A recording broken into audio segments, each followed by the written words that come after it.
Son las 7 de la tarde, una hora menos en las Islas Canarias. Sean muy bienvenidos a la redacción abierta en el Toro Televisión, donde estamos todos ya listos para ir desgranándoos la actualidad del día y sobre todo para que tengáis opiniones libres sobre los asuntos que nos parece que, con dos premisas, la valentía y el rigor, pues hay que contaros para que no os perdáis ni siquiera un detalle. Hoy con la ayuda de doña Marina Gómez. ¿Qué tal, Xavier? Marina Álvarez, perdona, que estoy yo. Me estás liando ya con Begoña Gómez. Sí, estoy un poco... La tienes en el subconsciente. Obsesivo con el tema, ya, luego tendremos oportunidad. Bueno, pues nos ponemos serios, empezamos hablando desde Palma de Mallorca, desde Palma, donde han estado trabajando sin cesar los bomberos en esas labores de rescate después de ese derrumbe de un edificio que albergaba un restaurante la noche de ayer. Ya son 4 las víctimas mortales, una de ellas es un senegalés de 44 años, hay también 2 turistas alemanas fallecidas de 20 y de 30 años y una española de 23. Los heridos ascienden a 16 y 11 de ellos se encuentran, ojo, todavía hospitalizados. ¿Qué ocurrió? Bueno, la terraza de la primera planta de este Medusa Beach Club se vino abajo y el impacto fue tan fuerte que la planta baja, que era donde se encontraban los clientes cenando, también se derrumbó y cayó al sótano. Allí es donde se han encontrado más víctimas. La principal hipótesis que baraja los agentes es la del sobrepeso que en esos momentos tenía la terraza, unida a la estructura antigua de la edificación. El senegalés fallecido, por cierto, es una persona que llegó a España en el año 2017 y que había sido condecorado por los agentes después de rescatar en la playa a una persona que estaba a punto de ahogarse. En Palma han decretado 3 días de luto. Desde aquí, descansen en paz todas las víctimas. Desde luego. Y esto va a traer consecuencias turísticas para Palma de Mallorca, porque todos los periódicos sensacionalistas, tanto en Inglaterra como en Alemania, están, seguro, un sitio inseguro, se caen los restaurantes, en fin, ya saben ustedes. Lo que pasa es que saben tanto de turismo los baleares que seguro que les saben dar la vuelta a todo. Bien, les presento ya de entrada a nuestro primer invitado esta noche, don José Rosiñol. ¿Qué tal? Yo muy bien, ¿qué tal vosotros? Buenas tardes, don José Rosiñol, que escribe no sé en cuántos los medios y que fue presidente de Sociedad Civil Catalana. ¿Vas haciendo vaticinios sobre el final de las elecciones en Cataluña o no? Sí, yo tengo un vaticinio claro de lo que va a ocurrir, lo que quiera Pedro Sánchez. Básicamente. Ahí no fallas, desde luego. Sí, absolutamente. Sí, pero a veces tú sabes que esto está un poco díscolo, ¿eh? Díscolo. Yo creo que ni el propio Sánchez sabe si va a conseguir colocar a Illa o va a tener que someterse a una repetición electoral, ¿no? 10J. Imagínate una repetición electoral en Cataluña junto a una convocatoria de elecciones generales el mismo día. Una cosa está clara, y tú y yo lo sabemos, y lo justo es que lo contemos, que si a Sánchez se le ocurre cualquier intento de hacer a Illa presidente de la Generalitat con el apoyo de Puigdemont, se puede ir despidiendo de la mitad de ese gran activo electoral que supone para los socialistas el voto que ha tenido Illa de los casi 900.000. Absolutamente. Es que la conjunción es complicada. Si es Esquerra Republicana, se enfada Junts, si es Junts, Esquerra Republicana, y Esquerra Republicana está enfadada entre ellos porque van a haber 3 o 4 familias nuevas que veremos que se unirán como una especie de butifarrada y a ver qué sale de ahí, que si deciden que siguen apoyando a Sánchez o no. Con lo cual yo creo que 10J veremos claro, pero también si interpretas bien los resultados de Cataluña, hay un cambio de tendencia que quizás Sánchez interpreta como si fuese una oportunidad para revalidar un gobierno más estable que el que tiene ahora. Es una posibilidad que cada vez tiene más números que pueda ocurrir, ¿eh? Sí, no es descartable que haya repetición electoral en Cataluña y tal vez, adelanto electoral de las generales españolas, ya iremos viendo. En primer lugar, vamos a hablar de Ucrania, aunque sea muy poquito. Zelensky, que tuvo que anular, se acordarán, en plena ofensiva rusa, tuvo que anular su viaje a España, donde tiene pendiente la firma, no solo en España, sino que pretendía hacerlo también en Portugal, un acuerdo de ayuda defensiva con cada uno de estos 2 países. Ya lo ha firmado con otros, desde Dinamarca, en fin, un montón de países ya lo han firmado con él y parece ser que el lunes será el día que pueda pasar por aquí y firmar ese acuerdo con Pedro Sánchez. Hoy, por cierto, tenemos que contar, en referencia a Ucrania, cuál es el plan de alto el fuego que propone Putin. Bueno, pues es un plan absolutamente ventajista que supondría que a cambio de recibir Zaporilla, Gerson, Donetsk y Lugansk, que es pues media Ucrania, mira que Ucrania es grande, pero esto es media Ucrania, pues que él accedería a un alto el fuego, lo cual pues es absolutamente, supongo, rechazable por parte del gobierno de Ucrania. Bueno, eso creo que hay que interpretarlo como una maniobra de desinformación respecto a la guerra, ¿sabes? Ahora esta supuesta ofensiva rusa básicamente es una picadora de carne, ¿sabes? Y todas las ofensivas son por 2 kilómetros, te dejas 1000 personas, mueren 1000 soldados rusos que todos son inmovilizados, están como haciendo la mili, sí. y es una picadora de carne. Yo creo que es una maniobra de desinformación para dividir a los aliados a la hora de apoyar a Ucrania. Por ahí casi seguro, vamos. Sí, sí. Tenemos que contarles novedades de Israel porque ya hay un primer castigo, una primera reprimenda después de esas palabras lanzadas ayer por Yolanda Díaz que insinuaban, que dejaban ver ese eslogan utilizado muchas veces por Hamás que implica la eliminación de Israel. ¿Qué ha dicho Israel hoy?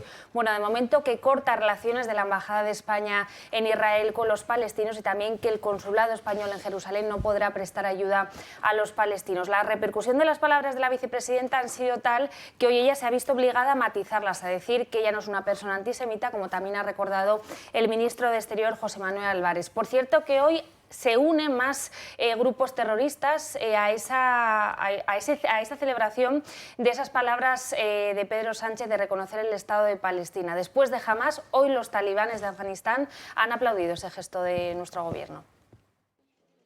El gobierno de Netanyahu no ha pasado por alto las palabras de la socia de Sánchez en el gobierno y anuncia que va a prohibir al consulado de España en Jerusalén que pueda prestar atención a los palestinos, cosa que según el derecho internacional solo podría llevar a término haciendo uso de la fuerza y en ello estaría cometiendo una ilegalidad. Hoy Yolanda Díaz se ha visto obligada a matizar sus palabras de que Palestina será libre del río hasta el mar. Siempre hemos defendido exactamente lo mismo, que es el reconocimiento de 2 estados que compartan desde el río hasta el mar, que compartan la economía, que compartan los derechos. Yo no comparto la política del odio.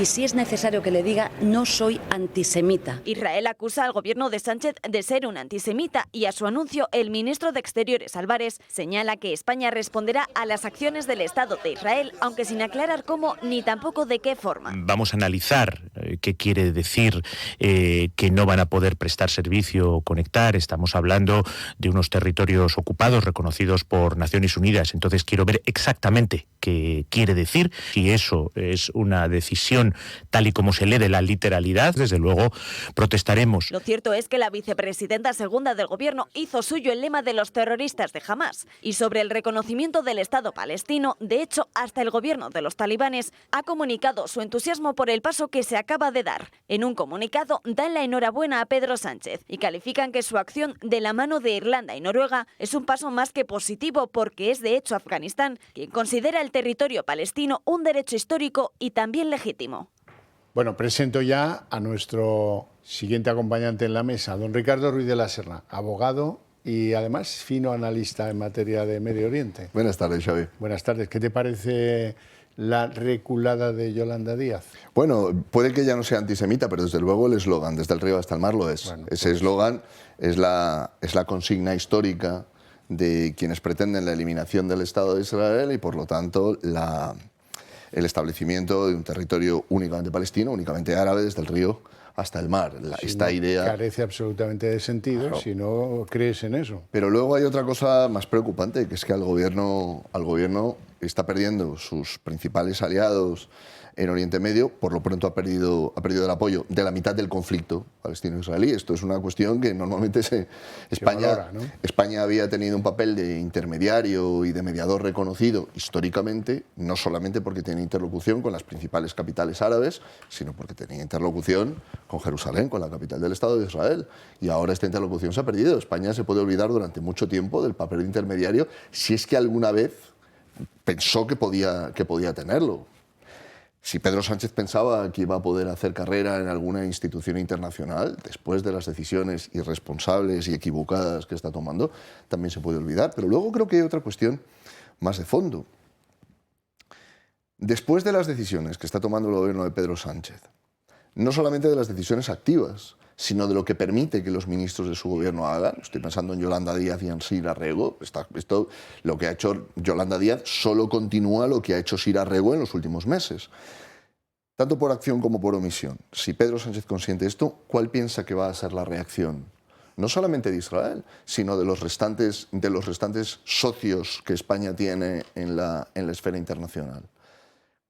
¿De verdad piensa que esto no va a tener consecuencias en la credibilidad, en el sentido de la responsabilidad? España pagó durante más de 20 años el precio de decisiones irresponsables en la retirada de Irak, la retirada de las tropas de Irak.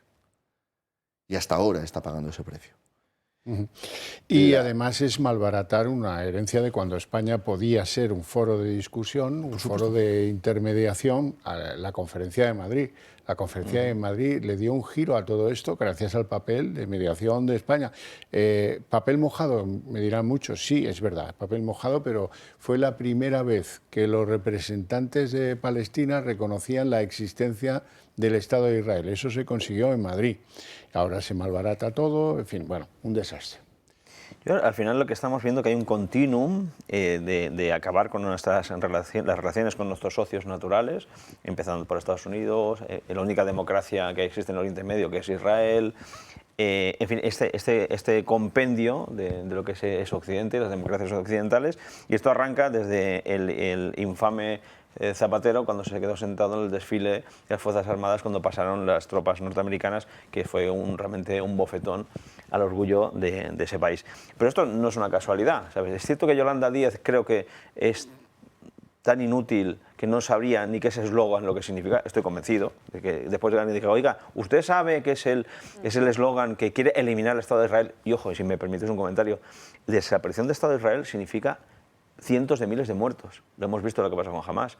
No es desaparición del Estado, es realmente casi el exterminio, porque lo que hicieron Hamás en su incursión fue exterminar a cualquier israelí que se encontró en el camino. Con lo cual, esto es una cosa muy grave. Entonces, Yolanda Díaz por lo menos no se enteró de que iba la película, no me extrañaría, y solo como una pequeña apreciación. Lo que diga un ministro del gobierno Sánchez, lo dice el gobierno Sánchez. Es responsable de Pedro Sánchez. Esto no son dos gobiernos, no son tres gobiernos, es un solo gobierno. Con lo cual, la responsabilidad no hay que ir a otro sitio, que es la cabeza, que es Pedro Sánchez, que si es así es un irresponsable por permitir estas cosas. Pero el culpable es Pedro Sánchez, por supuesto. Valga recordar que cuando se produjo el ataque y la muerte de 1.200 israelíes en su propio territorio por el ataque, ya saben, de los terroristas de Hamás, Sánchez pues ya dio el cante ahí porque ni siquiera quiso llamar a Netanyahu para solidarizarse con ese momento difícil que estaba pasando el Estado de Israel. Tuvo que ser la influencia del canciller alemán en llamada a Moncloa. 8 o 10 días después le dijo, sí, lo haré, pero después del fin de semana. Luego la llamada de Macron, no, tienes que hacerlo ahora. Entonces Sánchez era el presidente de turno de la Unión Europea y al final lo hizo 15 días tarde, pero lo hizo en unos términos que solo conocen Netanyahu y Sánchez, pero que me parece que no fueron los más inspiradores. Hoy hay que decir, el otro día encontraron 3 cuerpos de 3 de los rehenes y hoy han encontrado otros 3 cuerpos de otros 3 rehenes en el norte de la Franja de Gaza. Son esos 3 que ven en las imágenes. A los 3 del otro día los secuestraron en un festival musical. A estos 3 no se conocen todavía las circunstancias de en qué momento y en qué lugar fueron secuestrados y luego asesinados, que es lo que, en fin, lo que cuenta y lo que vale.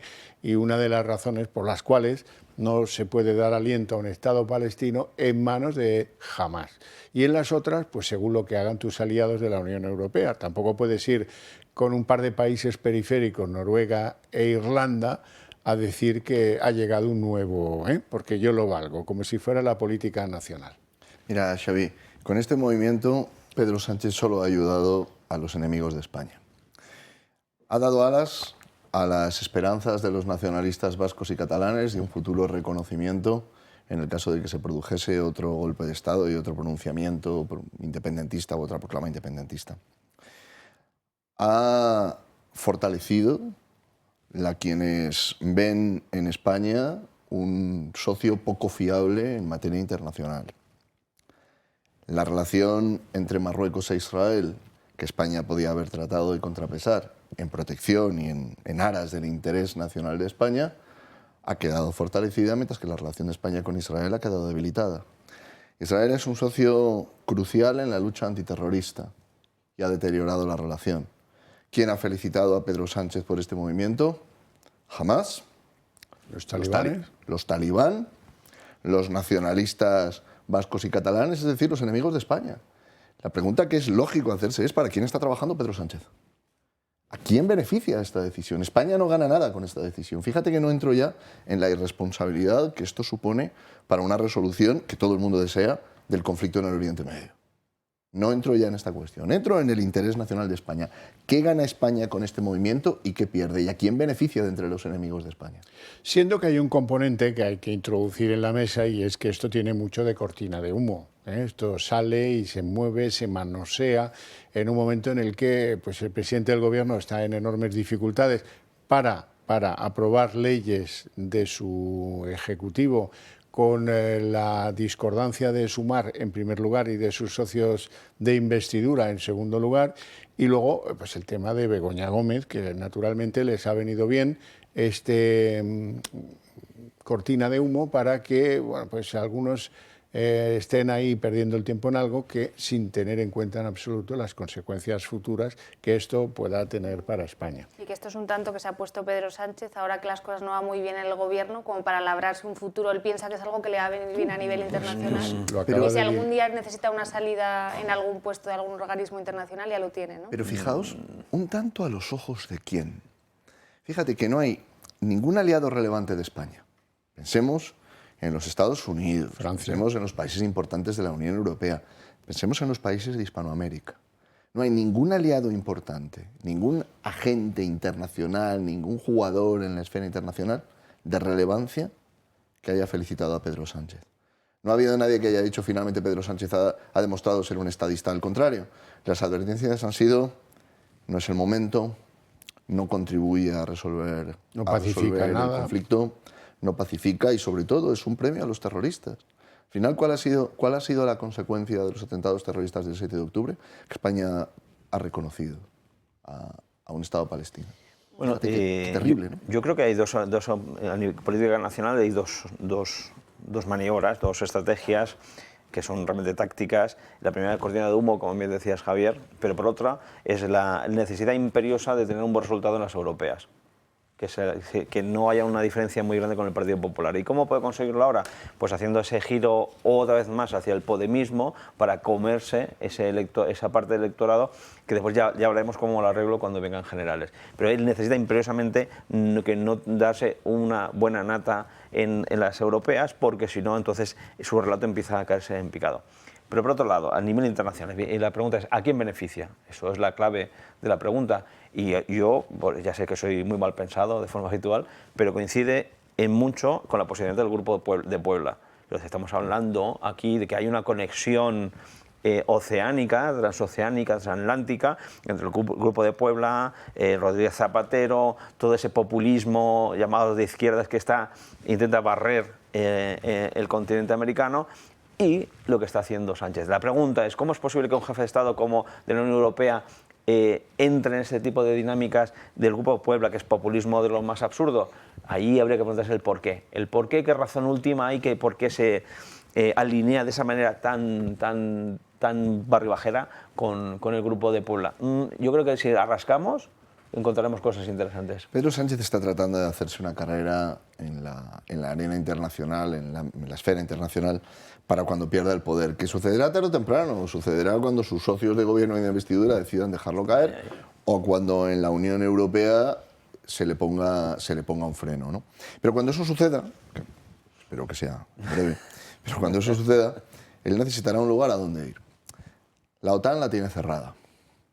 La Unión Europea la tiene cerrada. Los organismos internacionales de relevancia, agencias de Naciones Unidas, etcétera, los tiene vedados y con los pasos que está dando mucho más.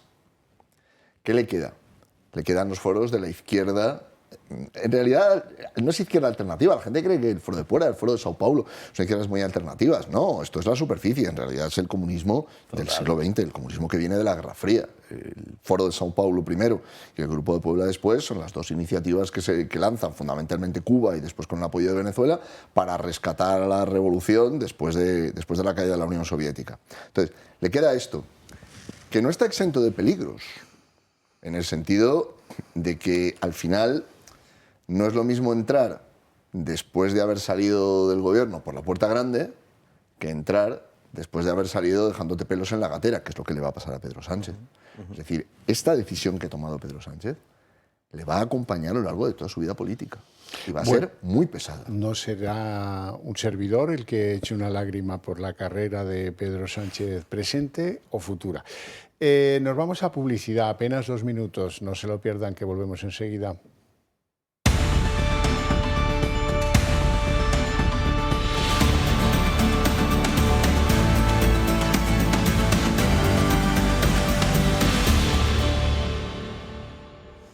El Partido Popular cumple su amenaza y citará a Pedro Sánchez a declarar en esa comisión por el caso Koldo. Queda por determinar cuándo será esa comparecencia y esa lista, que será aprobada por la mayoría absoluta del PP en el Senado en los próximos días. También están citadas a comparecer Nadia Calviño y también la ministra María Jesús Montero y, ojo, también las exministras Raquel Sánchez y Arantxa González Laya por su relación, por su vinculación con el caso del SIL. La que no ha sido llamada a comparecer es Begoña Gómez, la mujer del presidente Sánchez. Sí que lo piden, sí que lo iban reivindicando durante días desde el partido Vox. Pedro Sánchez tendrá que comparecer en la comisión del caso Koldo en el Senado para explicar las actividades de su mujer, Begoña Gómez.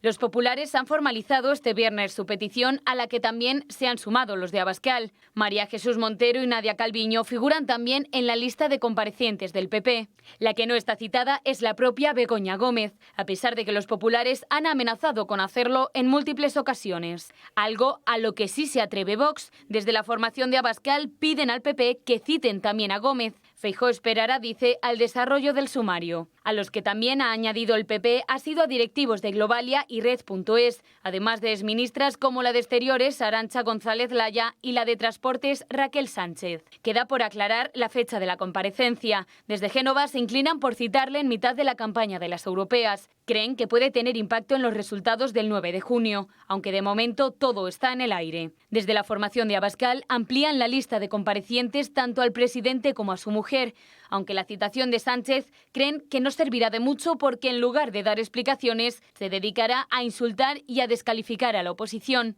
ERC ha vuelto a presentar la misma lista y UPN ha solicitado la presencia de exaltos cargos de Navarra durante la pandemia. El resto de grupos parlamentarios ha desistido de hacer más peticiones. El plazo acababa en la mañana de este viernes. En cualquier caso, las comparecencias continúan y la próxima semana le toca a 6 exaltos cargos de los ministerios de Sanidad, Transportes e Interior. Maraña de citaciones en una comisión que deja pocos titulares en el Senado porque tiene mayoría el Partido Popular, de ahí que le pida a Vox al PP que citen allí a Begoña Gómez, que tampoco tiene ninguna obligación de comparecer, pero bueno, ya veremos. Mira, Xavi, normalmente estas comisiones, en realidad, esclarecer y arrojar luz sobre los hechos sirven para poco. Sí es cierto que Pedro Sánchez suele emplear tanto sus intervenciones en el Senado como en el Congreso para atacar y para tratar de descalificar a la oposición en lugar de para dar explicaciones, que es para lo que están. Lo cual tiene una consecuencia. Al final, el control que las cámaras han de ejercer sobre el gobierno se ve comprometido, se termina resintiendo porque el presidente no vaya a dar explicaciones, vaya a decir lo que le da la gana, que normalmente son insultos. Al final, este tipo de comisiones efectivamente no sirven para investigar nada, pero al final es una especie de escaparate. Al final, lamentablemente, la política en nuestro país y mucho más allá, porque esto es un movimiento de democracias iliberales, recorre todo el planeta, se ha convertido en un espectáculo. En espectáculo hay que poner actores, y hay actores que se ponen nerviosos con según qué temáticas.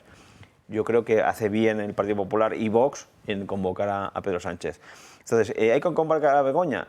Yo creo que sí, pero el tema no es a quién, sino cuándo, es lo fundamental.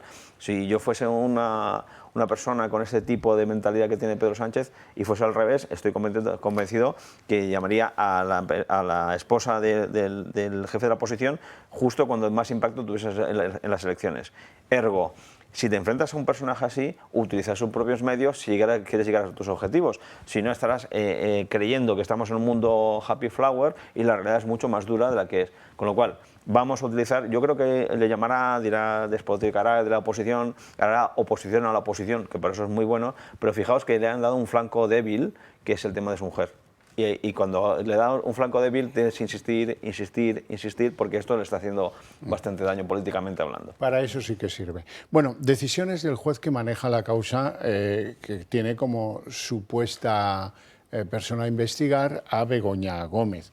Hoy ese juez ha pedido que le envíen legible el DNI de esta señora, porque lo que tiene pues debe ser que no se puede leer en algún aspecto que no ha trascendido. Eso no es demasiado relevante o es menos relevante que el conocimiento de que el fiscal designado para esta causa, ya saben, ¿quién maneja a los fiscales? ¿Quién manda en la fiscalía? Pues eso. Pues que nada, que se pasa las tardes en el juzgado intentando olisquear a ver qué pasos da el juez o qué pasos deja de dar y pues eso está levantando múltiples sospechas en torno al manejo que ese fiscal pueda hacer en el futuro de la causa.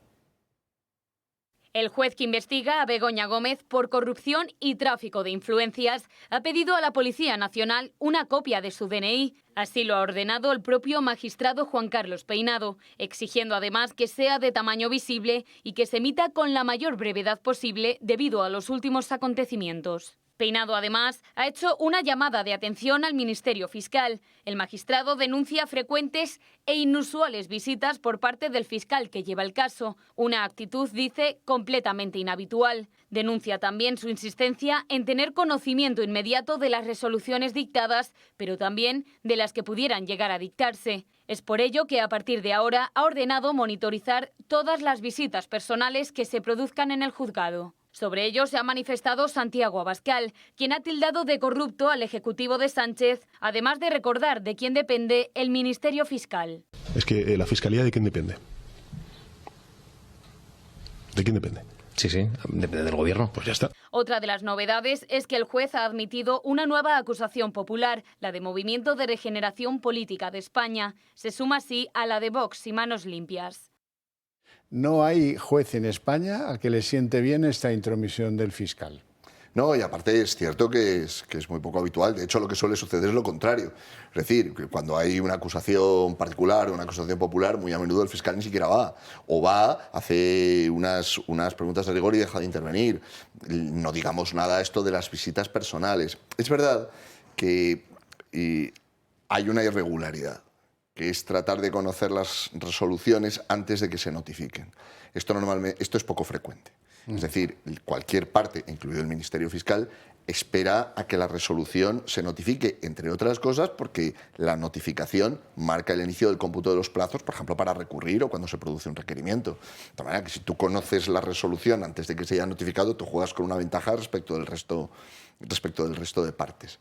Luego, es verdad que del mucho daño que Pedro Sánchez está causando en general a las instituciones, probablemente la más dañada sea la Fiscalía.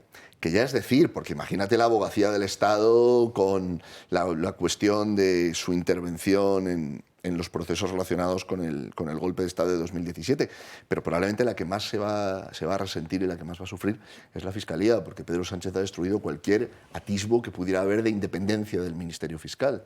Y luego, por rematar, hay una desconfianza respecto del Ministerio Fiscal que el juez además está razonando. Esta medida de monitorizar quién va tampoco es habitual. Quiero decir que hay un horario de atención en el cual los abogados, los procuradores vamos y vemos las actuaciones y habitualmente no hay ningún problema. Pero esto es poco frecuente. Querer anticipar de qué vamos a estar hablando la semana que viene. Ese es el propósito, es un propósito pues de una operación en la que ayer conocíamos que la propia Begoña Gómez, lo publicaba algún digital, está muy empeñada en que su marido purgue a aquellos directivos del PP, algunos como Óscar López, por no haberla defendido adecuadamente o lo suficiente.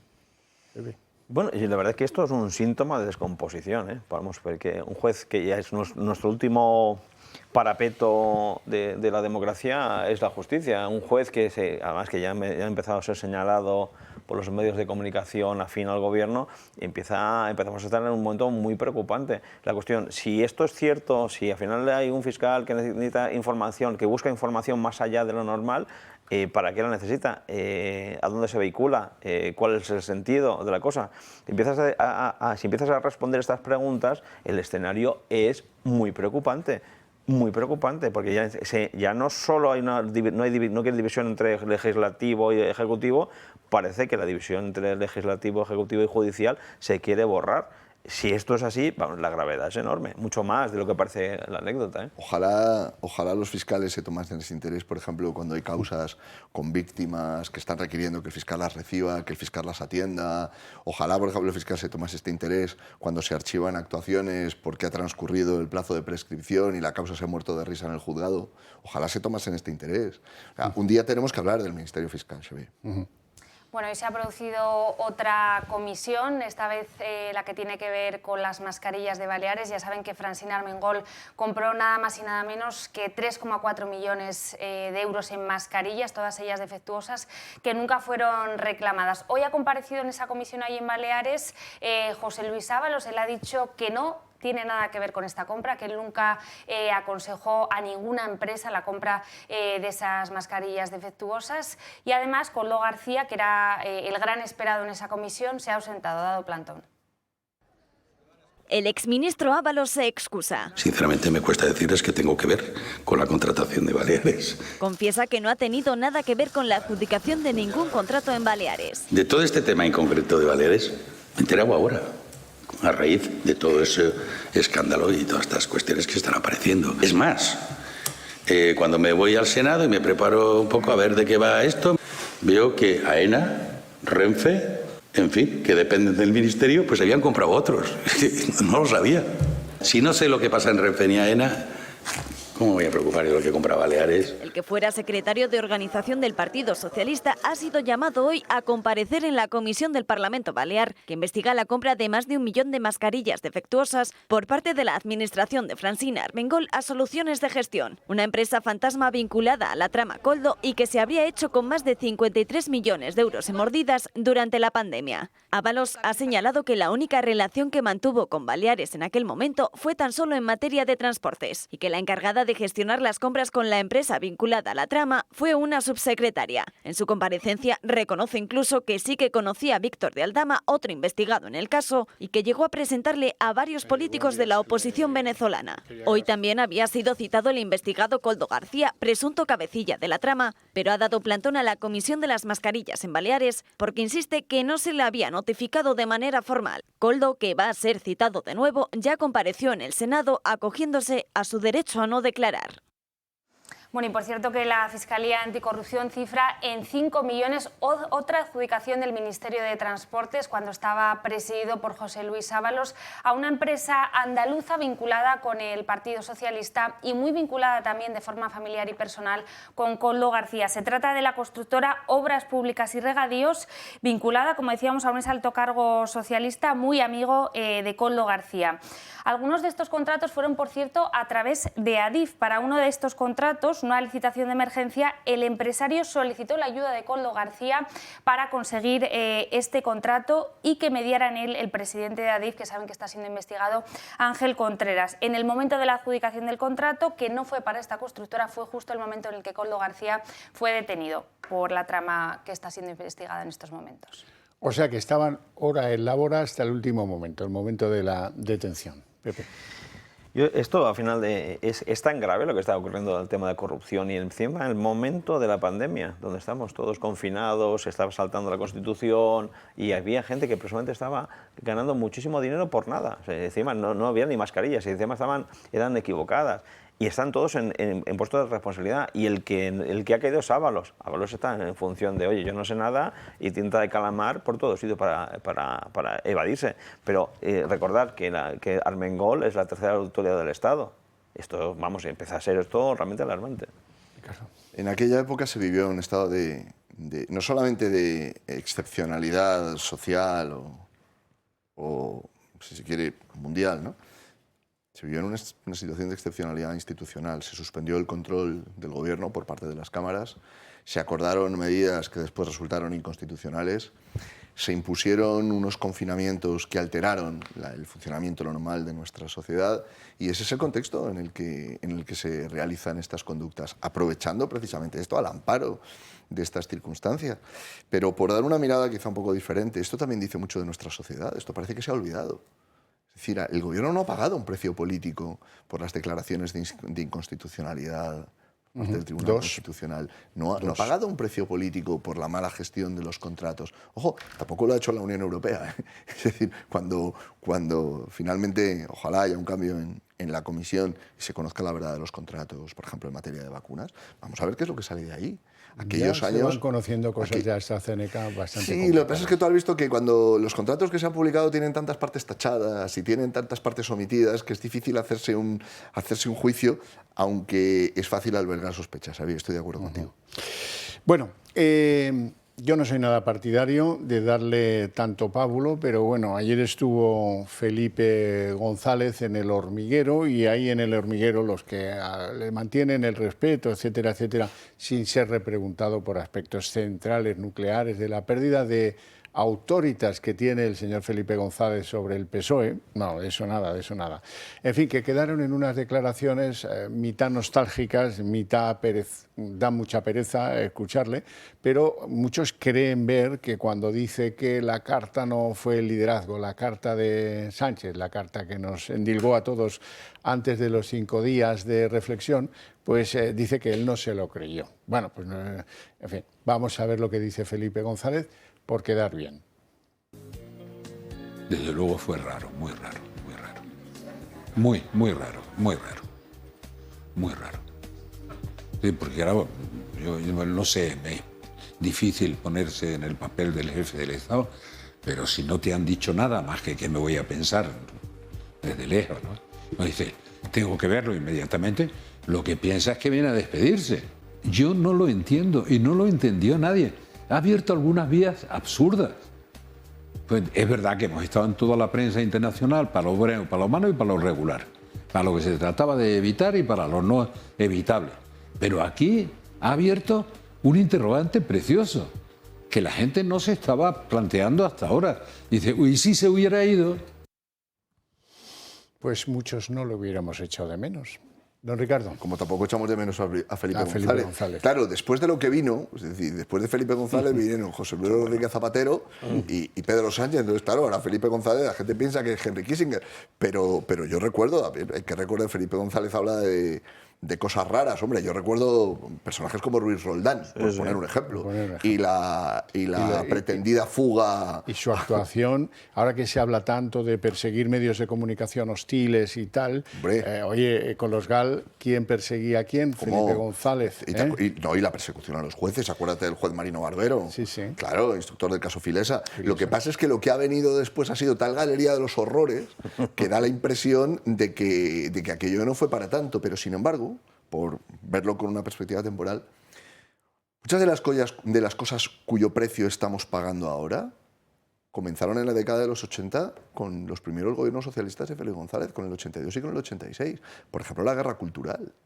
Es en tiempos de Felipe González cuando comienza la ingeniería social marxista a través de programas de televisión, a través de la cooptación, el reparto de las industrias culturales. Comienzan con Felipe González, cuando se lucran todos los productores de cine, todos los pretendidos artistas que medran al calor de la izquierda, con Felipe González.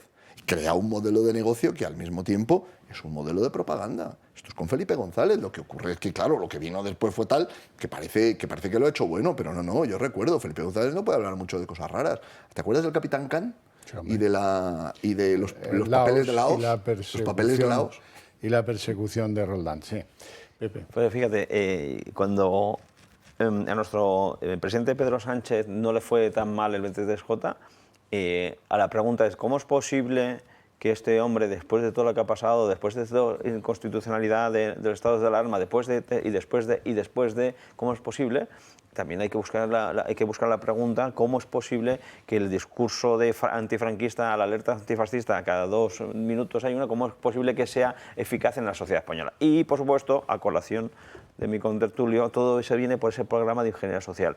El otro día, hablando con una universidad con la cual colaboro, en dar alguna charla y estas cosas, le decía, si alguien tiene que hacer un estudio de cómo se ha reinterpretado la guerra civil a partir de Pilar Miró en todos los contenidos audiovisuales, cines y muchas más cosas, y esa reinterpretación de buenos, malos, blanco, negro, moral e inmoral, democrático, fascista. Ese sustrato cultural está construido desde, sobre todo, desde Pilar Miró, y esto no es por casualidad, esto no se ha encontrado porque esto es con dinero público, se ha ido alimentando, y no solo en películas, perdona, y no solo en películas que hablan de la guerra civil, sino en otros contextos que la sodomización de Radio Televisión Española pues, fue más dura con Felipe González de lo que está siendo ahora. Permíteme prolongar un momento, Xavi, esto, porque de estas cosas se habla poco. Es la ruptura del relato de la guerra civil y la ruptura del proyecto de convivencia, concordia y reconciliación. Es decir, esto comienza en los 80. Lo que pasa es que tiene una aceleración con Zapatero, con la primera ley de memoria histórica. Luego llega la ley de memoria democrática.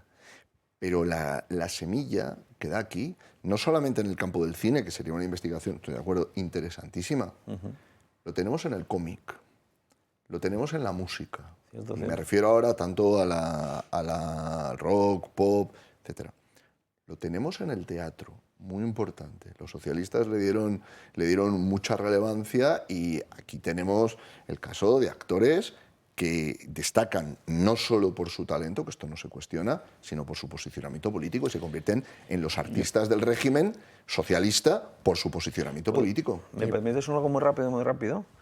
Esto que ocurrió en aquel momento sigue ocurriendo ahora. Había una película recién estrenada ahora española donde en la trama, por una sanidad pública en Madrid, una sanidad pública en Madrid, una sanidad pública... Es que esto es un medio para meter frames a la población española de forma... Sí, digamos que ahora descaradamente pasean por la calle del brazo de Antonio Gramsci. Y antes no era tan descarado, no citaban al autor del monopensamiento político, pero ejercían del mismo modo.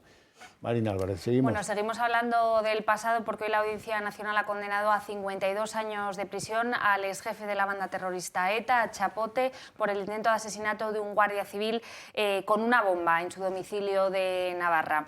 También están condenados los dos autores materiales de este intento de asesinato, como decíamos, que sucedió en el año 2000. El guardia civil en ese momento no vivía en la vivienda, lo hacía una mujer que no tenía nada que ver con la benemérita y su hijo menor de edad. Ojo, que no fue este el motivo por el que no se produjo el asesinato, sino porque el artefacto no llegó a explosionar por una interrupción del circuito eléctrico del dispositivo. Bueno, y además tenemos que seguir hablando de las elecciones catalanas, que aunque muchos se nos olviden, están allí, siguen esas negociaciones del PSC de Salvador Illa para formar gobierno en estos momentos con Esquerra y con los comuns.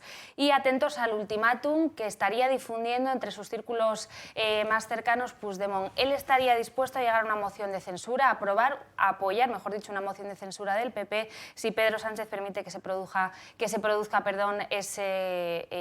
esa investidura de Salvador Illa en Cataluña. Puigdemont quiere ser presidente de la Generalitat sí o sí y está dispuesto a llevar a Sánchez al límite para conseguirlo. El líder de Junts desea que el PSC, el partido más votado, le apoye. Sin embargo, la opción más viable es la suma del PSC, de Esquerra Republicana y de los comuns. Puigdemont cree que el hecho de sostener a Sánchez en Moncloa le servirá para que éste le haga presidente. Tensa la cuerda hasta el punto de dejar caer que estaría dispuesto a apoyar una moción de censura de Feijóo contra Sánchez si éste no le permite hacerse con el poder en Cataluña. Míriam Nogueras ja li advirtió en el Congreso. Vostè no té majoria, senyor Sánchez, i el senyor Illa tampoc. Penso que hauria de rebaixar dues marxes. Les coses no han de ser com vostès volen, sinó com la gent voti. Las presiones de Junts han hecho que el Partido Socialista rebaje el tono.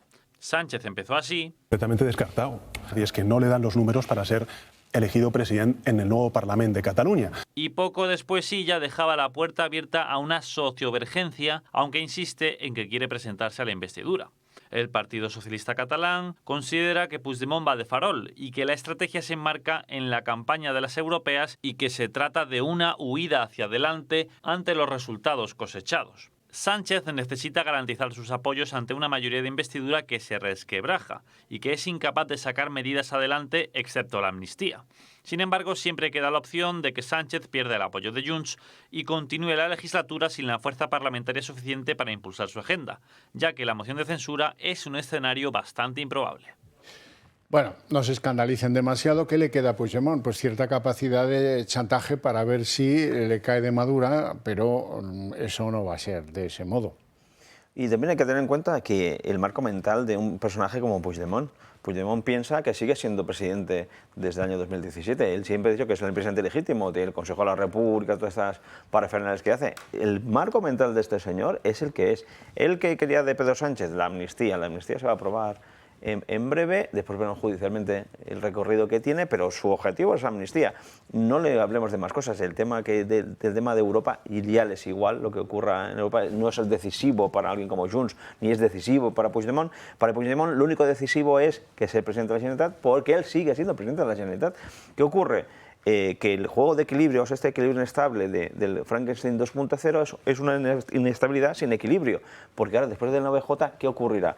Pues puede acercar el gobierno perfectamente, y ojo, es que la Republicana no es una balsa de aceite, no hay nadie que mande, ya acordaos, Carlos Roviras, Pilar Raholas y toda aquella gente, esto es como una tropa, como los CUP, van a hacer una asamblea para decidir. Claro, si tú tienes una asamblea, es un momento asambleario y tienes 100 socios, van a ir el 5% más enloquecido.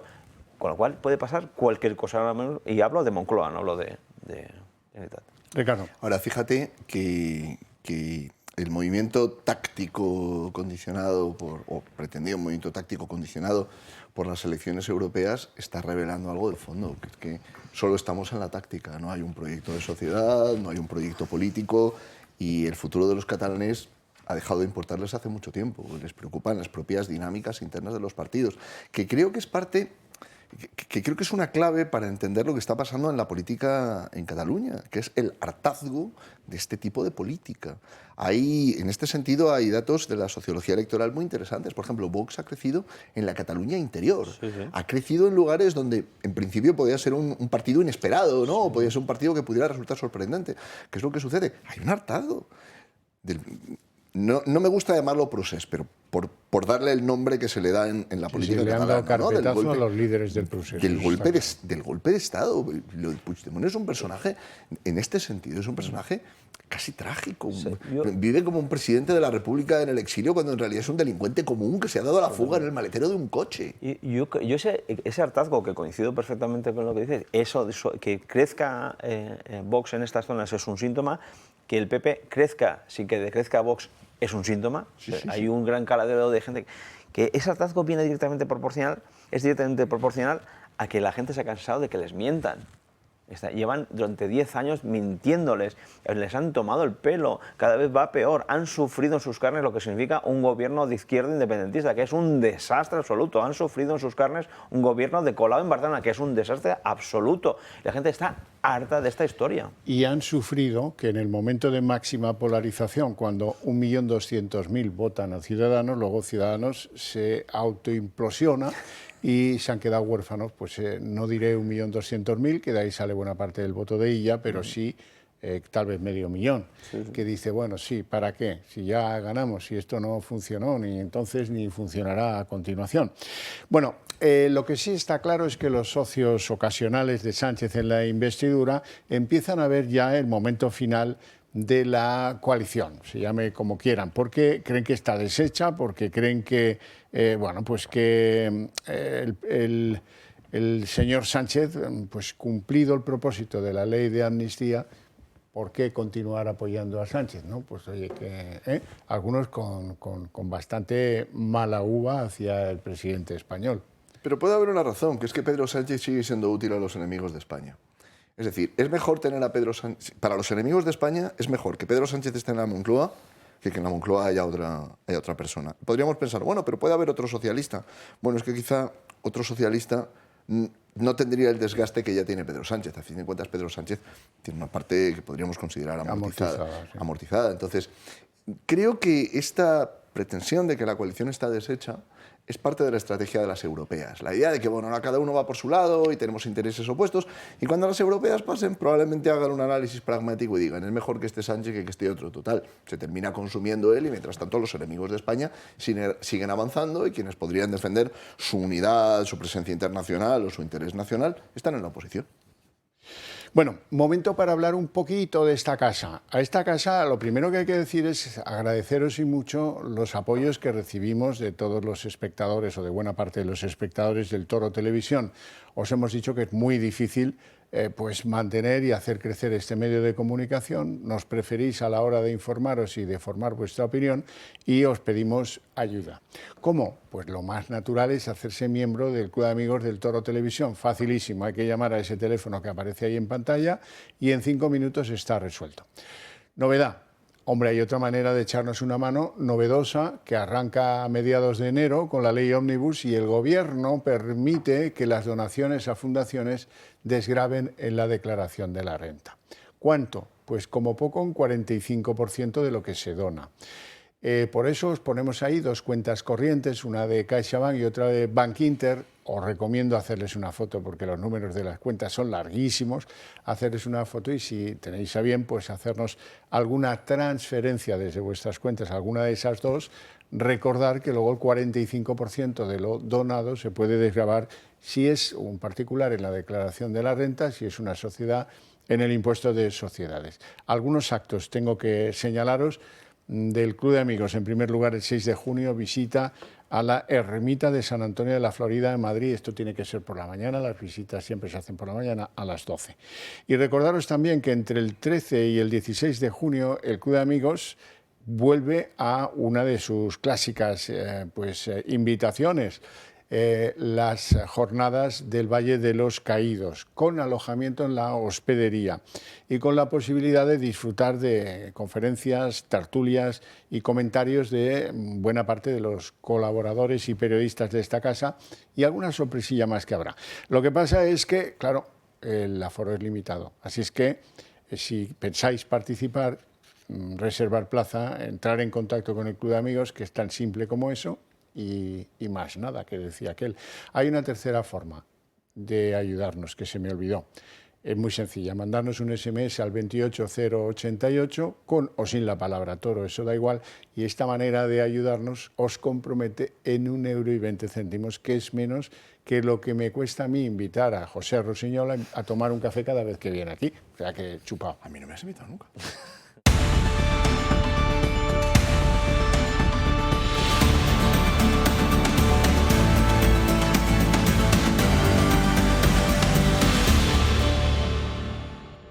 Bueno, pues está muy presente esa idea de adelanto electoral de las elecciones, ese adelanto electoral de Pedro Sánchez, y en Génova ya le ponen incluso fecha. Creen que podría ser la próxima semana, en concreto el 29 de mayo, coincidiendo con 2 fechas clave. El día anterior sería ese reconocimiento del Estado de Palestina, algo que según ellos le facilitaría a Pedro Sánchez una salida en algún organismo internacional, y sería un día antes de esa ley de amnistía que quedaría congelada si Pedro Sánchez adelanta las elecciones. Esta es su tesis, vamos a verla.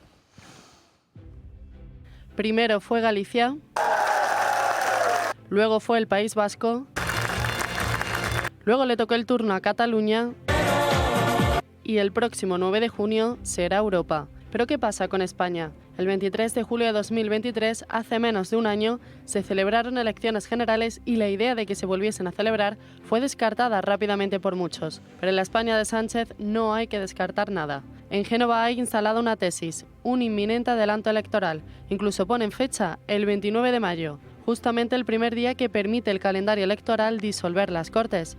Los motivos, uno de ellos tiene que ver con este anuncio. El próximo martes, 28 de mayo, España aprobará en su Consejo de Ministros el reconocimiento al Estado de Palestina. Y es que con este paso Sánchez se daría proyección a nivel internacional. Así, de convocarse elecciones anticipadas y en el caso de perderlas, Sánchez podría ocupar un cargo, por ejemplo, en el Parlamento Europeo. Otro de los motivos es la ley de amnistía, cuya votación está prevista para el próximo 30 de mayo. Si el 29 se disuelven las Cortes, esta votación decaería, por lo que Sánchez se ahorraría un problema más. Y en tercer lugar, el caso Koldo y el caso Begoña, las piedras en los zapatos socialistas. Aunque Begoña Gómez no está de momento imputada, sí es citada como testigo, las preguntas que se le formularían serían incriminatorias. Además, la imagen de la mujer del presidente llegando a un juzgado sería demoledora para el propio Ejecutivo. Y a esto se suma la guerra interna entre el PSOE y Sumar. A los presupuestos generales del Estado o la ley del proxenetismo hay que sumar ahora la ley del suelo, unas derrotas del PSOE en las que no ha encontrado el apoyo de Sumar. De hecho, los socios de Sánchez lo tienen claro, la coalición está deshecha. Incluso no hay que irse muy lejos porque en Ferraz muchos piden una reducción de funciones de Yolanda Díaz, poniendo además en duda su continuidad como vicepresidente segunda. La idea de un adelante electoral con una persona como Sánchez en la Moncloa no tiene que parecer tan lejana. Bueno, y es que la realidad lo va situando en el entorno de una aritmética que hace evidente lo evidente, y es que ha gobernado demasiado cómodamente, a gusto de algunos, siendo que es como Pinito del Oro, que va subido en el cable con un palito para guardar el equilibrio y ya empieza a ver que ese equilibrio, como decías tú, no es que sea inestable, sino que no es nada, y que por lo tanto pues alguna solución habrá que dar a eso. Es muy probable que ocurra, un adelanto electoral. Esto de justo antes de la amnistía para firmar, lo veo un poco fuera de órbita. Más voluntarismo por parte del PP que otra cosa, eso no ocurrirá. Porque esa amnistía le puede favorecer, en caso de repetición electoral, que ese apoyo vuelva a tenerlo en su momento. No puede dinamitarlo ahora de golpe, porque no tiene ningún sentido estratégico. Me pongo en el gorro de Sánchez, ¿eh? Entonces no tiene ningún sentido. ¿Tiene sentido? Yo creo que sí, porque el buen resultado de Salvador Illa en Cataluña, ya sabéis que en Cataluña hay una desproporción en la que se vota en autonómicas en generales. Entonces siempre hay una correlación superior en generales. Si tú haces esa correlación superior de lo que ha sacado Illa a unas generales, no sacaría 19, sacaría unos 25 diputados, con lo cual le sería mucho más fácil hacer un gobierno más estable que el que tiene ahora. Si él lo interpreta de esta manera, como lo que estoy diciendo, es probable que lo convoque, pero yo dudo que sea antes de las elecciones europeas. Sería un poco insólito desde mi punto de vista. Fíjate, Xavier, que es difícil interpretar lo que Pedro Sánchez puede pretender hacer, porque en esto Pedro Sánchez es astuto. Ya ha habido varias ocasiones en las que ha hecho movimientos en la idea de que se interpretasen en un sentido, el último es el que hacía referencia a Felipe González, ¿no? Y incluso filtra que ha salido, ha ido a ver al rey, y se sabe antes, como para crear un clima de opinión de que aquí va a pasar alguna cosa terrible. Y luego fuese y no hubo nada. Es un caso único en la historia de España. Va a ver al rey para decirle que en realidad no va a hacer nada, que va a seguir. No digo que le dijera quédese usted tranquilo, porque no creo que su majestad el rey quedase tranquilo por esto, pero probablemente sea una maniobra. Luego creo que hay otra clave. Es verdad que los resultados de Salvador Illa en Cataluña le han resultado beneficiosos. Pero también es cierto que han ocurrido cosas entre medias. La imputación de Begoña Gómez, la evidente falta de liderazgo, no solo por el plano internacional, sino de liderazgo político. Yo tengo mis dudas de que la ruptura con Sumar sea algo más que parte de una estrategia electoral para las europeas, porque luego está la otra lectura, que es a dónde va a Sumar. Y si se repitiesen las elecciones, quizá el Partido Socialista mejorase, pero irrelevante, se lo comería. Claro, es muy dudoso que Sumar vaya a entrar en este. Luego hay un elemento que hay que tener en cuenta. El prodigioso resultado de Salvador Illa en Cataluña se debe a que ha recibido mucho voto oculto, mucho voto de gente que ha dicho, mira, en el peor de los casos, que gobierne Illa, que mira, algo de estabilidad traerá. Eso no vale para las generales, ¿eh? Cuidado con las extrapolaciones tradicionales, que aquí podía ser al revés. Bueno, si me permitís, presuponiendo que tenemos delante a Pedro Sánchez, que es muy astuto, como bien decíamos, que es un hombre que maneja muy bien los tiempos, que sabe crear... Es lo que en inglés llaman maverick. Es un tío maverick. A ver, que no sabes cuántas cartas va a sacar debajo de la manga. Bueno, esto es un truán en realidad. Bueno, vamos a llamarle como queramos, pero fijaos, ¿vosotros creéis muy improbable que ahora en el devenir de una campaña electoral de repente empiece a salir de nuevo con banderas españolas hiperbólicas diciendo que gracias a él España está mucho más sobre... Es que esto va a ocurrir y encima ese mensaje va a ser eficaz porque él sabe el pulso de la sociedad, él sabe crear ese clima de opinión, con lo cual estas extrapolaciones que estaba defendiendo yo antes se juntarían con esas tres estrategias que las he hecho muchas veces. La segunda repetición electoral, la repetición electoral de 2016, os recuerdo que aparecía en un escenario con una bandera española hiperbólica. Llegaba un momento que era hasta excesivo. ¿Por qué? Porque él lo sabía y volverá a hacerlo. ¿Y qué iba a decir? No, he cambiado de opinión. Y dentro de ese sustrato cultural que hablábamos antes, habrá eficacia para conseguirlo. Se habrá cambiado a Sumar, porque lo de Sumar es una tropa, y cogerá, y virará hacia ese lado más españolista, constitucionalista. A mí me parece que todas las interpretaciones que estamos haciendo van a depender del corto plazo, van a depender de lo táctico, de lo que suceda de aquí a que Begoña Gómez comparezca en el juzgado, de la evolución que se pueda producir o de las consecuencias. Puro tacticismo. Pero incluso me atrevería a decirte que tan de corto plazo, tan de reacción, que es casi no solo imprevisible, sino hasta irresponsable, si quieres, ¿no? De no tener una planificación, de tener una estrategia, de ir improvisando según se va produciendo cada movimiento, de ir viendo cómo... Sí, pero esto es posible, perdona que te interrumpa. No, por favor. Esto es posible que sea así. El tacticismo es algo innato a la política actual, pero no solo el Partido Socialista. Vamos, el Partido Popular también, digamos, no es un desecho de virtudes de la estrategia a medio y largo plazo. Con todo el cariño lo digo. Sin embargo, hay que tener en cuenta que Sánchez interpreta muy bien los escenarios y interpretó muy bien lo que ocurrió en las elecciones autonómicas cuando convocó elecciones anticipadas. Todo el mundo veía el éxito del Partido Popular, el éxito de Vox, el éxito, y él consumó cuántos millones había sacado PP, cuántos millones había sacado él. Hizo el cálculo y convocó elecciones. ¿Por qué? Porque vio que se podía reeditar Frankenstein 2.0. Es un hombre que tiene estos cálculos. El problema es que creo que la oposición no se da cuenta de quién tiene delante. Entonces, si ese es el marco de toma de decisiones del presidente, ponte en su lugar y empieza a hacer escenarios probables con ese tipo de marco que tiene este hombre. El problema es que me parece que no se hace. Bueno, aquí hay dos efectos que yo creo que si fuera un personaje previsible, ordenado, serio, formal, pues no hubiera hecho lo de los 5 días de reflexión. Pero ¿cómo le vendes tú ahora a los paisanos que has hecho la reflexión, has dicho que volvías y convocas elecciones un mes después? ¿Cómo decirlo? Y luego hay otro efecto pernicioso, que es creerse lo que dice Tezanos. En la red socialista se creen las cosas estas que dice que, bueno, que oye, que esto va como las elecciones europeas, van como un tiro. Con Teresa Rivera de jefa de las listas a las europeas, que eso también hay que darle de comer aparte. Mira, Xavi, es verdad lo que dices de cómo plantear que convocas elecciones cuando hace apenas unas semanas te fuiste 5 días. Lo que pasa es que el votante socialista ha demostrado ser capaz de transigir y de tragar y de aceptarlo todo. Es decir, aceptaron las medidas de la pandemia, y consideraron que Pedro Sánchez había salvado vidas y que Fernando Simón era un genio de la comunicación, y una cosa... Llegó a decir hemos salvado 400.000 vidas. Sí, era una cosa obscena, era una cosa de pesadilla lo que se vio en aquellos meses, ¿no? Entonces, yo creo que en realidad el votante socialista va a aceptar cualquier cosa que venga dentro del marco narrativo que Pedro Sánchez ha creado. Otra cosa es cómo se interprete fuera, y me refiero fuera en aquellos foros internacionales a los que Pedro Sánchez en el futuro pueda aspirar a querer ir o pueda haber pensado en algún momento que podía tener una carrera allí, ¿no? Consejo de Europa y... Consejo de Europa, Unión Europea... Vete a saber, porque Pedro Sánchez, si hay algo que ha demostrado es que tiene un elevadísimo concepto de sí mismo y que él cree que realmente está llamado a más altos destinos. Entonces, en ese contexto, cómo salga del gobierno va a ser crucial. Recuerdo un caso, espero que me perdone por la comparación, pero Miguel Ángel Moratinos, cuando deja el ministerio, Miguel Ángel Moratinos está convencido de que él puede presentarse y de que él puede terminar al frente nada menos que de la FAO. Y no.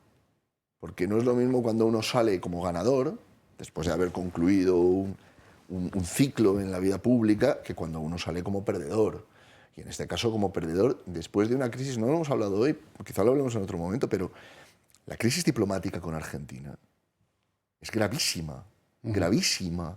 Y está revelando una falta de visión en lo que Óscar Puente hizo, porque el que desenfunda primero el revólver de los insultos es Óscar Puente, cuando insulta al presidente Milei. Cuando sucede esto, probablemente Pedro Sánchez no calibró a dónde iba a llegar la crisis. Pensó que uno puede ir insultando a un líder internacional y que no pasa nada. Como si fuera Ayuso. Y hacer campaña por su adversario político, porque, cuidado, el apoyo a Massa en las elecciones en Argentina. Apoyó a Massa, y no pasa nada. No fue a la toma de la presidencia, no fue ningún ministro. Mandó a ningún ministro y luego tampoco reaccionó desautorizando a Óscar Puente cuando lo que dijo fue una barbaridad. Claro. Cosa sumatoria. Sí, lo que ocurre es que esto ha escalado hasta tal punto que hay que ver lo que está saliendo ahora. Claro, una vez uno empieza en una guerra de esta naturaleza, la creatividad, los recursos. Milei viene de pelear a brazo partido contra el orden establecido de décadas de kirchnerismo. Es imbatible en lo que tiene que ver con construir un marco alternativo. Y Pedro Sánchez se puede encontrar con eso en la esfera internacional. Lo de la decisión de reconocer a Palestina le va a suponer un lastre en lo que quiere hacer. Figúrate si encima gestiona mal los tiempos y sale mal. Y si me permitís volver, más allá, no quiero proyectar qué pasará con Pedro Sánchez cuando salga de Moncloa, sino si hay probabilidades o no de que se convoquen elecciones anticipadas. No digo en junio necesariamente, puede ser después de verano. Sí, no hace falta tener tanta prisa, pero puede ser después de verano. Ahí está el factor psicológico. La semana trágica, esta señor que se fue pero no se fue, al rey que vino que se fue, es un signo. Su lenguaje no verbal es relevante y sobre todo cuando, hace muy poco, hace un par de días me parece que ocurrió, cuando ordenó a la presidenta del Congreso que cortase al jefe de la oposición. ¿Por qué? Porque psicológicamente empieza a ser desgastado, porque daos cuenta que fue algo espontáneo, no fue algo meditado. Es un hombre que es muy cerebral, siempre lo que hace no dice palabras sin hilo. En este caso no fue así, fue algo como rabia. Y eso es un signo inequívoco de cansancio y hartazgo y le puede llevar a tomar alguna medida. Esos marcos mentales, esas pequeñas cosas hay que tener en cuenta porque al final están labrando la toma de decisiones de un personaje como Pedro Sánchez.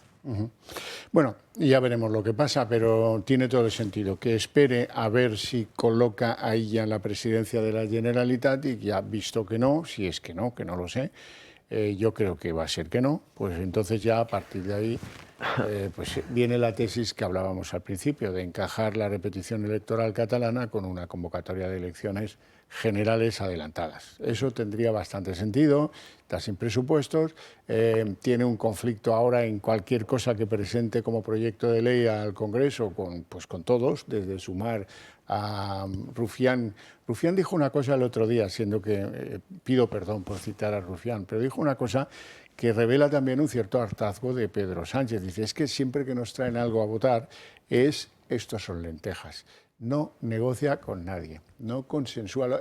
El consenso en la mentalidad de Sánchez, y no solo de Sánchez, de Yolanda Díaz, es tan solo un pretexto. Se dice, voy a consensuar con la patronal, con los sindicatos, no sé qué, y si no lo voy a hacer yo, Yolanda Díaz, 3 o 4 veces en las 2 últimas semanas. Y Sánchez hace exactamente lo mismo, no consensúa nada. Sobre todo en política exterior, que es un tema pues, que merece ese consenso, o el intento de ese consenso. Todo lo que destila Sánchez, no, es que hemos intentado no sé cuántas veces consensuar lo del Consejo General del Poder Judicial, pues es como lo que plantea Putin. Si me regalan Lugansk, Donetsk, no sé qué, pues a lo mejor me pienso lo del alto el fuego. Hombre, claro, eso es un tragala durísimo. Y la gente te lo acepta porque espera sacar algo a cambio. Después de la ley de amnistía ya no hay nada que sacar a cambio, ¿no? Vamos a ver, tiene que sacar... Vamos a ver qué pasa con lo de Begoña Gómez, Xavi. Es que ahí tiene un frente, un frente importante. Es que tiene que hacer una reforma del Poder Judicial, es que tiene que asaltar el Poder Judicial. Bueno, señores, os agradecemos mucho vuestra presencia aquí. Marina Álvarez tiene algo que contaros. Nos vamos a Gijón, allí hay acto de Vox por esa campaña de las europeas. Santiago Abascal. Todo el mundo en Gijón, las Fuerzas Armadas. Está todo en Gijón, eso es. Nos vamos allí. Gracias por acompañarnos esta tarde de viernes a estas horas cuando podríais estar disfrutando de vuestra familia o descansando en vuestra casa. Muchísimas gracias de corazón. Mirad, en Vox no hay casualidades. Si estamos aquí en el Museo del Pueblo de Asturias es porque, sin duda alguna, nos recuerda a nuestros orígenes, nos recuerda a nuestro ADN asturiano, nuestra verdadera identidad asturiana. Esa Asturias ganadera, esa Asturias minera, esa Asturias industrial, esa Asturias pesquera, esa Asturias que era productiva, alegre, fuerte y muy unida. Como muchos sabéis, yo nací y me crié en un pueblo. Viví en un Tineo que ya no existe. Por existir ya no existe ni el nombre con el invento de la lingua. Vivimos en una Asturias en decadencia que tenemos que parar. Nos vendieron que todo sería gratis. Nos dijeron que no teníamos de qué preocuparnos, que no teníamos que luchar. Nos dijeron además que no hacía falta ni que pensáramos porque ya vendrían los burócratas de Bruselas a pensar por nosotros. Y vaya si pensaron que nos han dejado sin minería, sin térmicas y al ritmo que vamos nos dejan sin ganadería, sin pesca y sin industria.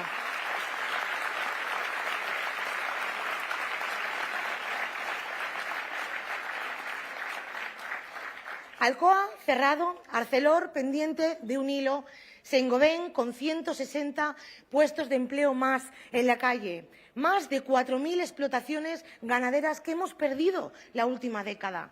También hemos perdido la mitad de las embarcaciones pesqueras y si se implanta la eólica marina perderemos muchísimas más.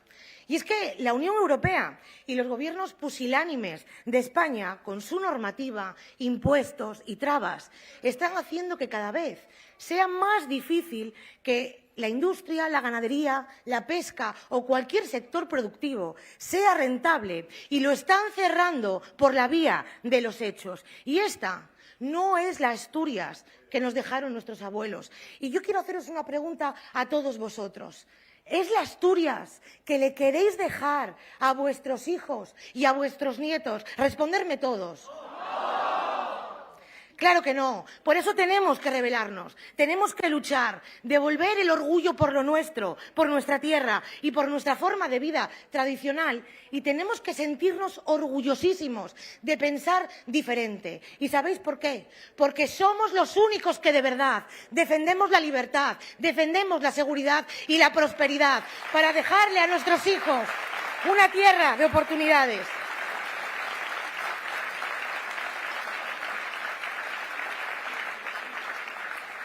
Así que este 9 de junio nos van a oír porque tenemos los mejores soldados en Bruselas que han luchado y que seguirán luchando contra las agendas globalistas que nos están arruinando. Porque Vox es mucho más que un partido. Somos un movimiento social y patriótico y junto a todos vosotros, este 9 de junio salimos a dar la batalla, salimos a dar la cara, porque el futuro de Asturias, el futuro de España se decide en Europa. Muchísimas gracias, viva Asturias y viva España. Muchas gracias, Carolina. Recibimos en este momento al candidato número 3 de Vox al Parlamento Europeo, Juan Carlos Girauta. Muchas gracias. Muchas gracias, queridos amigos. Cuánta gente buena y qué buen ambiente. Decías, nos quieren dejar o nos dejan sin minería y sin ganadería y sin pesca y sin agricultura, porque lo primero que piensan destrozar es el sector primario entero. Y uno se pregunta cómo es posible que a alguien se le ocurra este plan y que consiga tantos consensos para llevarlo a cabo. No, es mucho peor que eso. El paso siguiente es destrozar el sector secundario, es dejar una Europa sin industria. Quieren crear una Europa de servicios donde España sea el lugar donde se retiran los jubilados del resto de Europa. Que eso, pues si es un sector que creciera porque el mercado así lo demanda, pues estaría muy bien. Pero eso lo ha diseñado alguien. Eso lo han diseñado en sus despachos una serie de agentes no electos, personas que nadie ha elegido. ¿Y cómo han podido hacerlo? Bueno, han podido hacerlo desde que se ha terminado en el mundo de la política la razón e imperan los sentimientos, y desde que se ha terminado los valores que siempre fueron fundacionales en nuestra civilización y en democracia, y se han sustituido por el sentimentalismo. Solo desde el sentimentalismo barato, convertido en una religión de sustitución, se puede imponer la obsesión de una niña, de Greta Thunberg, a la que elevaron a profetisa del catastrofismo climático y del fin del mundo. Es una cosa milenarista que ha sucedido en otras épocas de la historia, que llega el fin del mundo, que llega el fin del mundo. Y movían a la niña, la recibía Angela Merkel, se ponía muy seria, como si la niña pudiera explicarle algo a ella que ella no supiera. Por cierto, una doctora en química, yo creo que en tema científico poco le podía explicar, ¿no? En la ONU. Bueno, esto tiene que ver con una batalla de las ideas, con una batalla cultural. Si no fuera porque la izquierda tiene la hegemonía cultural y cuando ellos deciden que el mundo se va a acabar, quien niegue que el mundo se va a acabar es negacionista, de modo que uno tiene miedo de decir el mundo no se va a acabar. Si no fuera porque ellos deciden que hay 200 géneros, no 2 sexos, sino 200 géneros, y que además uno se lo autodetermina, y que además uno obliga a terceros, cuando se autodetermina, pasa a cambiar su estatus jurídico obligando a terceros, esta locura no sería posible si no hubiera una izquierda que tiene la hegemonía en la cultura, en el cine, en las series de televisión, en las productoras, en las editoriales, en las revistas, en todos los medios, en la música, porque hace mucho tiempo que ellos saben que es desde ahí, desde la construcción del imaginario, desde donde se forjan estas estupideces y estos antagonismos que hacen que nos estigmaticen. Pues bien, aquí han pinchado un hueso. Ustedes saben que por aquí cerca empezó la Reconquista, ¿verdad? Pues unos pocos hemos dicho hasta aquí han llegado. Se acabó. A partir de ahora solo retrocederán. Muchas gracias.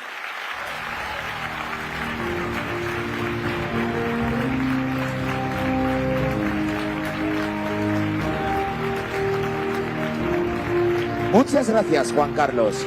A continuación, recibimos al candidato número 2 de Vox al Parlamento Europeo, Hermann Tertsch.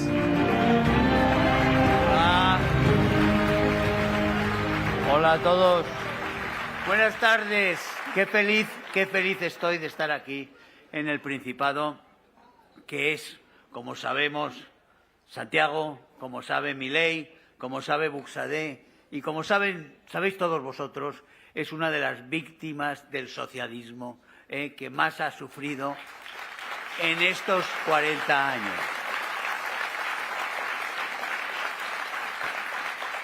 El otro día estuve en Barcelona en un debate en la Pompeu Fabra, que por fin nos dejaron entrar. Siempre vamos avanzando y siempre vamos consiguiendo la palabra allí donde nos la intentaban negar. Entramos y resulta que éramos 8 y había 7 de un lado y yo solo.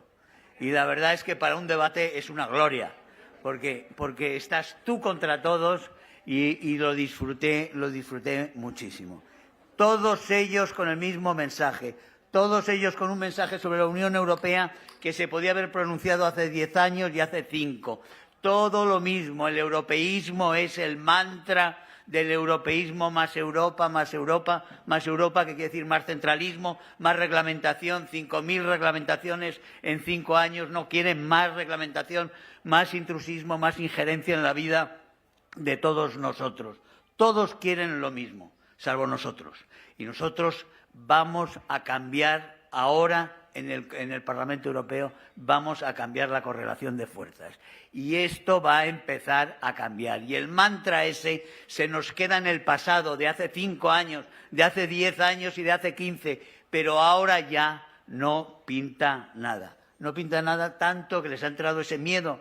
Señor Feijóo, que ha sido realmente la servidumbre de la señora von der Leyen, que ha sido la punta de lanza del Pacto Verde, la punta de lanza de la Agenda 2030, de todas las regulaciones liberticidas contra la libertad de expresión, de todo el oscurantismo. Haya estado el Partido Popular como un solo hombre con el PSOE, como siempre, 90%, siempre juntos en unión, y estaba feliz con von der Leyen. Ahora resulta que es de Meloni. Se nos ha vuelto de Meloni hoy y ha empezado a decir que le gusta Meloni. No se quiere hacer fotos con Santiago Abascal, pero le gusta Meloni, que es la hermana de Abascal. Nosotros lo vimos el domingo de una forma impresionante en Vista Alegre. Y lo vimos con los grandes protagonistas del giro de era, del cambio de era en el que estamos. Milei estuvo allí, estuvo Kast, estuvo Le Pen, estuvo Meloni, estuvo Abascal, estuvo Orbán, y estuvieron la gente que va a ser los protagonistas del giro de irnos, del retorno al sentido común, de la reconquista de la libertad para los individuos y las naciones, y para acabar con esta pesadilla de una especie de monstruo burocrático que devora las naciones, las hace desaparecer y nos convierte a todos en iguales, en todos una especie de súbditos intercambiables. Nosotros estamos luchando por la libertad en Europa, y también estamos luchando por un encargo específico que se hizo con la Fundación Disenso y que hizo Santiago Abascal, que había que ir a América a luchar por la libertad allí también. Y lo estamos haciendo desde Europa, cambiando la política de la Unión Europea hacia la Iberoamérica. El Foro de Madrid, que es la única respuesta eficaz que ha salido en los últimos 30 años frente al Foro de Sao Paulo, frente al Grupo de Puebla, que muchos de vosotros lo sabréis, pero a los que todavía no lo sepan, sean conscientes de que el Grupo de Puebla gobierna en España, el Foro de Sao Paulo gobierna en España, Zapatero y todos ellos están aquí, están dictando un programa ellos, y nosotros tenemos que combatirlos aquí y allí. Y eso estamos haciendo con Disenso, eso estamos haciendo con el Foro de Madrid, porque Occidente se tiene que salvar juntos. Tenemos una alianza que es una alianza transatlántica norte y sur. América del Sur, la hispanidad, es nuestra gran baza para renovar esa fuerza de la libertad en la que estamos todos. Esa es nuestra apuesta. Hay que votar. No nos podemos permitir el abstencionismo. España no se puede permitir la abstención teniendo a un gobierno criminal. No puede hacerlo. Por favor, a votar todos. Muchas gracias.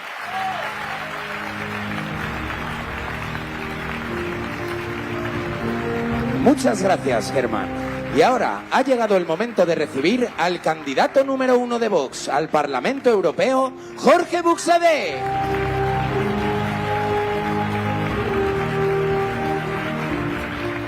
Muchas gracias Gijón, muchas gracias a todo el Principado. Efectivamente, el 9 de junio nos van a oír. El 9 de junio tenemos una oportunidad y posiblemente la oportunidad que tenemos el 9 de junio no vuelva a pasar.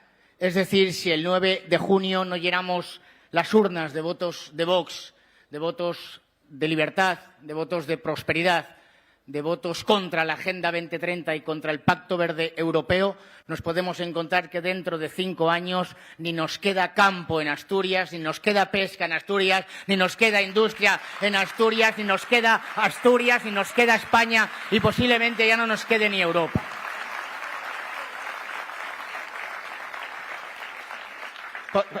Podría dedicar el discurso a hacer comentarios sobre las intervenciones anteriores, porque han sido todas extraordinarias, empezando por la de Carolina, que ha utilizado una palabra maravillosa, que es pusilánime. Las élites de Europa son pusilánimes, es decir, carecen de valor, carecen de decisión para afrontar los retos que tenemos, desde la inmigración masiva y descontrolada hasta la competencia desleal extranjera en la agricultura o en la ganadería, hasta enfrentarse efectivamente al Foro de Sao Paulo, al Grupo de Puebla y a todas esas agendas internacionales. Yo quería hacer alguna consideración aunque Santiago seguro que se va a extender más y mejor que yo, realmente llama la atención que Feijóo diga que ahora quiere darle un abrazo a Meloni, la líder del posfascismo italiano.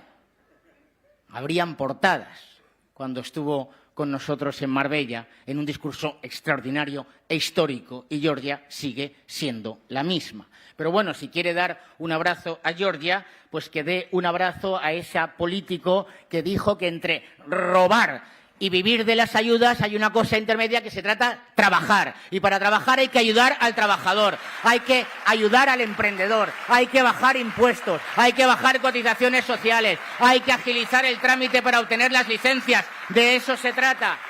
Y que le dé un abrazo a Giorgia Meloni, que los ha cogido de Lampedusa y los ha mandado a Albania, que es donde tienen que ir, y no dejar que entren en el territorio europeo. Y que le dé un abrazo a Meloni, que cierre acuerdos con Túnez para que todos los inmigrantes ilegales que entran en Italia vuelvan por donde han venido, que es lo que nosotros queremos hacer con los que entran desde Marruecos o desde Mauritania. Pero dicho esto, yo en realidad venía a hablaros de la Agenda 2030. En realidad venía a hablaros de la Agenda 2030, pero uno se calienta al escuchar las intervenciones anteriores. Digo porque efectivamente cuando hace 5 años nosotros hablábamos de la Agenda 2030, cuando poníamos un tuit de la Agenda 2030, normalmente los comentarios eran conspiranoicos, conspiranoicos, conspiranoicos.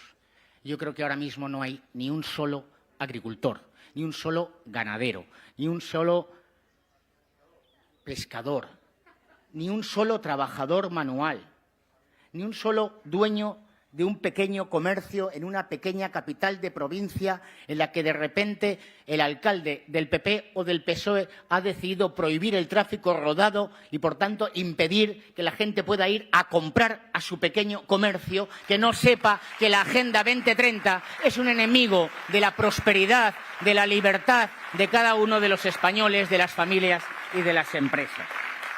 Porque la Agenda 2030... Santiago ha dado ahora un cantazo que se llama delante de muchos medios de comunicación. Pues esos medios de comunicación llevan años difundiendo y promoviendo la Agenda 2030. Siguen difundiendo y promoviendo la Agenda 2030 las empresas del IBEX, la gran banca, porque aparentemente parecen palabras muy bonitas. Yo voy a referirme a 2 de estos ODS, Objetivos de Desarrollo Sostenible.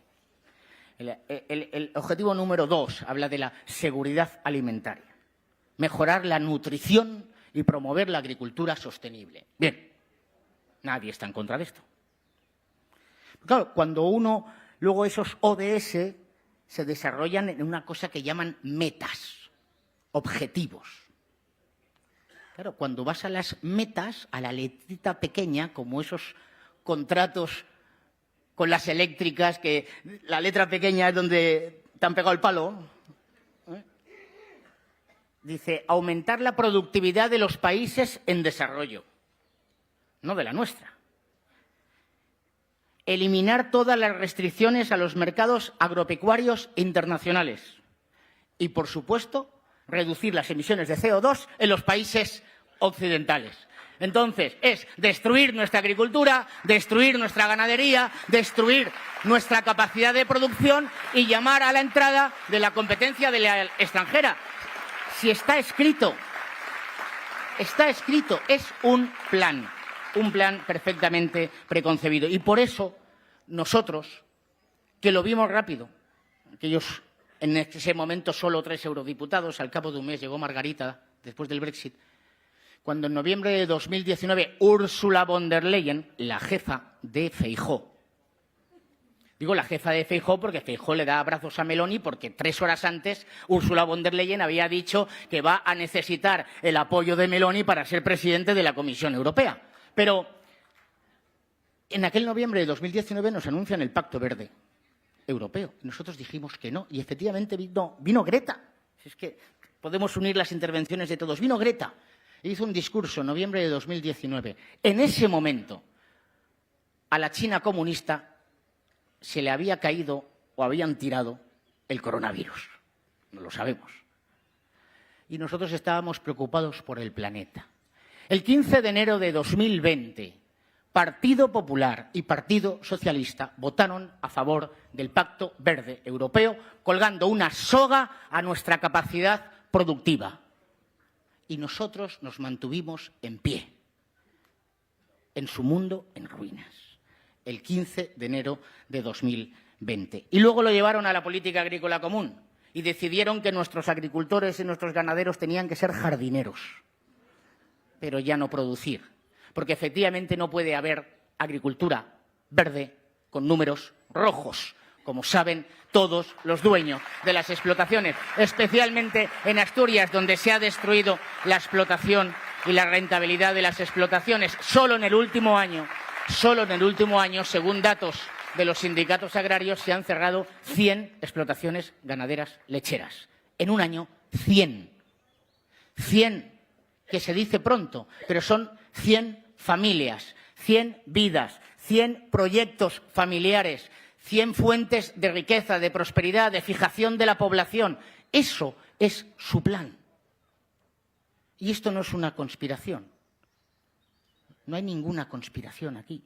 La conspiración es la de las élites de Davos, del Foro Económico Mundial, que se quieren enriquecer a costa de nuestros agricultores, de nuestros ganaderos y de nuestros productores. Y, por tanto, nosotros lo tenemos claro. ¿Cuál es el camino? Primero, aligerar todas las obligaciones de nuestros productores, derogar el Pacto Verde. Segundo, obligar al extranjero a cumplir las mismas normas que se exigen a los nuestros, porque es de justicia. Tercero, incrementar los controles en frontera. Incrementar los controles en frontera, porque todas las semanas tenemos una alerta sanitaria de fresas o de pescado que viene de Marruecos en condiciones que afectan a nuestra seguridad alimentaria. Y cuarto, si todo esto no funcionase, como a nosotros también nos gusta lo verde, proponemos la imposición de un arancel verde en frontera para garantizar que nuestros agricultores y nuestros ganaderos van a poder competir en condiciones de igualdad. Pero no solo es la agricultura y la ganadería. No solo es la agricultura y la ganadería.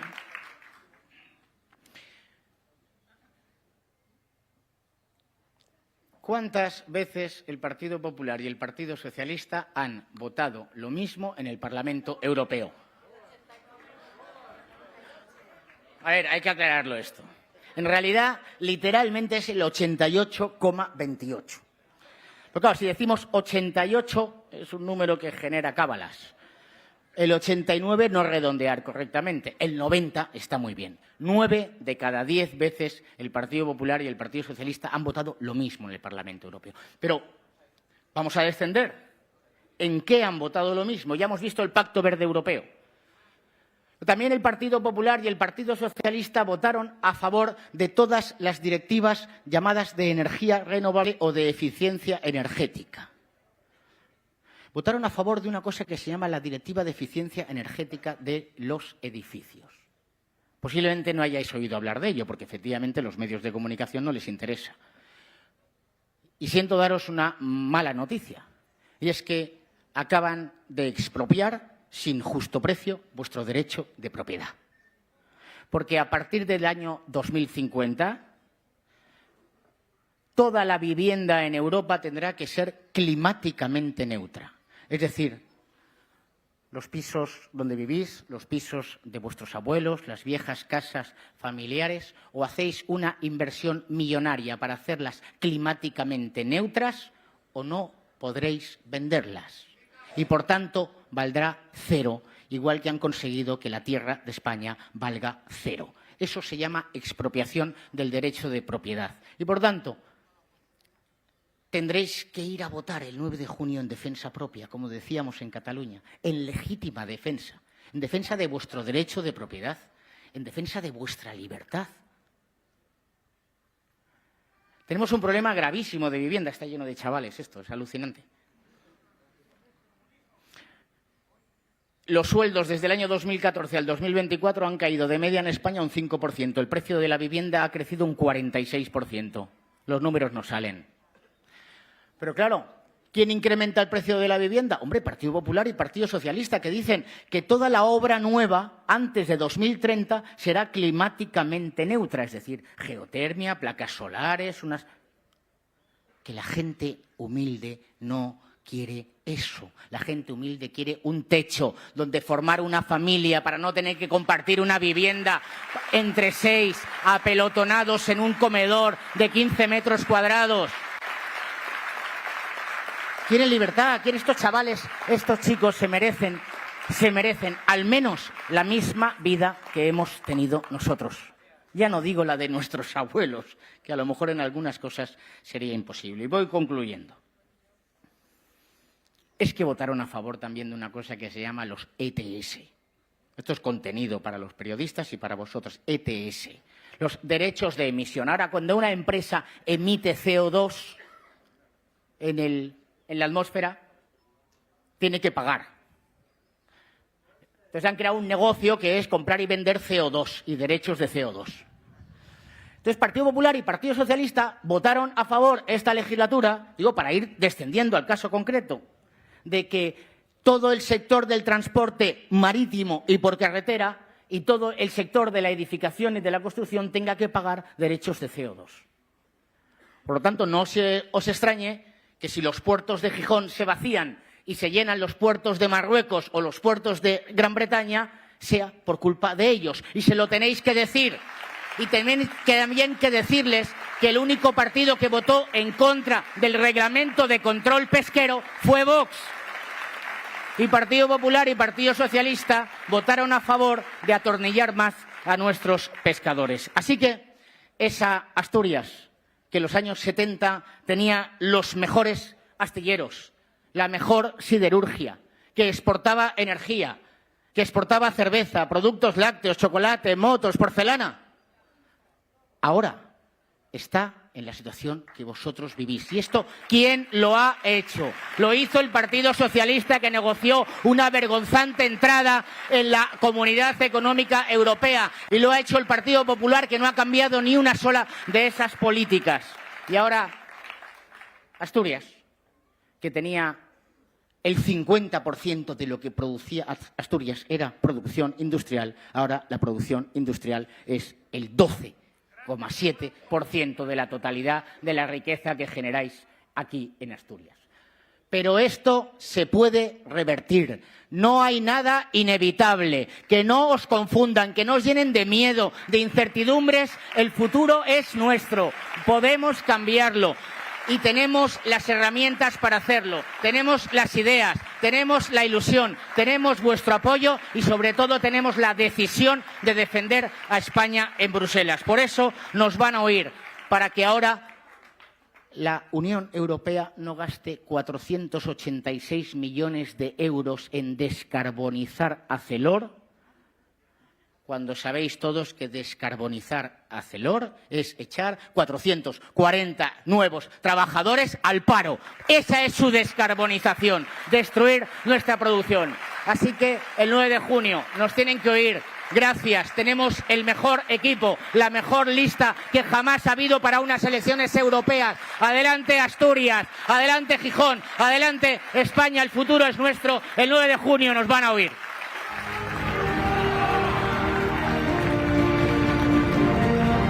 Muchas gracias, Jorge. A continuación recibimos al presidente nacional de Vox, Santiago Abascal.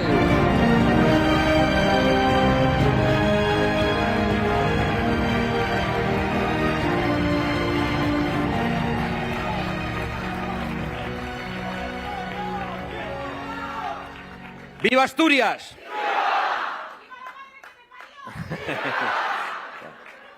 Siempre es un placer estar en esta tierra de gente valiente, de gente digna, donde han empezado cosas tan importantes en la historia colectiva de nuestra patria. Y siempre es un placer venir a Asturias, en donde hemos iniciado, por cierto, muchas campañas electorales, siempre recordándonos de lo que hemos construido juntos y de lo que hemos recuperado juntos. Además, hoy es un buen día para estar en Gijón, siempre lo es, pero hoy hay un ambiente especialmente bueno en Gijón. Hoy en Gijón había hombres y mujeres desfilando, pero que en su día a día están defendiendo a España hasta las últimas consecuencias. Hombres y mujeres que han jurado la bandera de nuestra patria, que han jurado lealtad a nuestro pueblo. Hombres y mujeres que lo entregan todo por un sueldo casi mísero.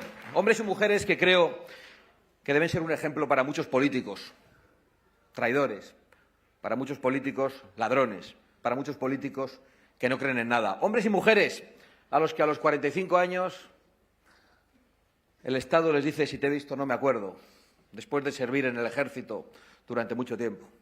Hombres y mujeres a los que tenemos que reconocerles mejor su compromiso con nuestra patria. Y yo no quería dejar de decirlo en el Día de las Fuerzas Armadas.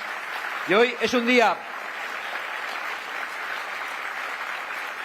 también bueno para estar en Gijón porque hay buen ambiente. Hoy en Gijón estaba Su Majestad el Rey, el de verdad. No el impostor de la Moncloa. Se enfada cuando le llamamos autócrata.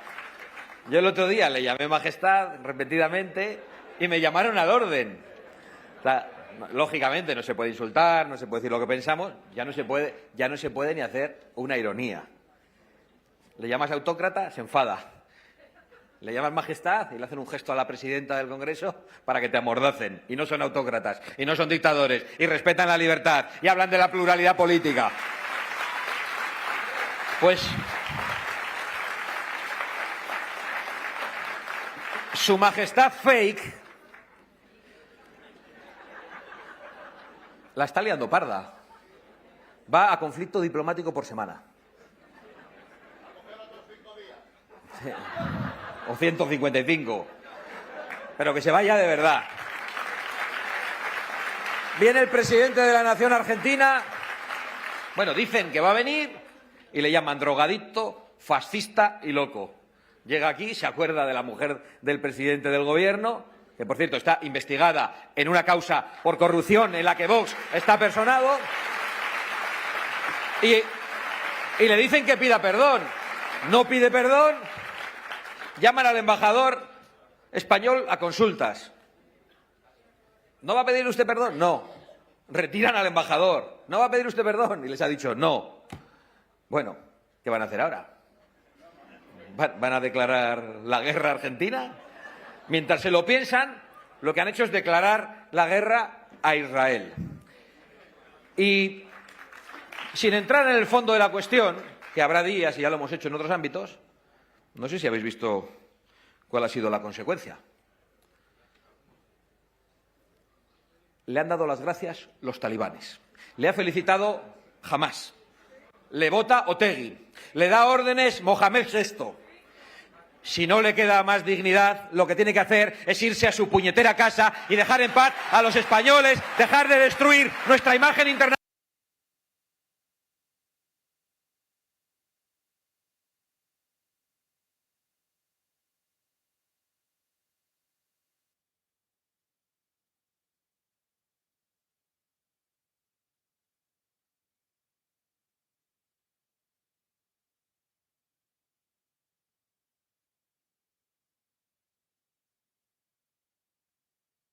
Dejar de destruir la prosperidad, dejar de robar el futuro a los jóvenes.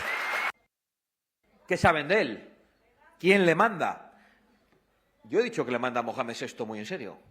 De hecho, llevan 4 meses ocultándonos a todos los españoles que Marruecos no permite la repatriación de los ilegales, ni siquiera cuando han cometido delitos y está documentado.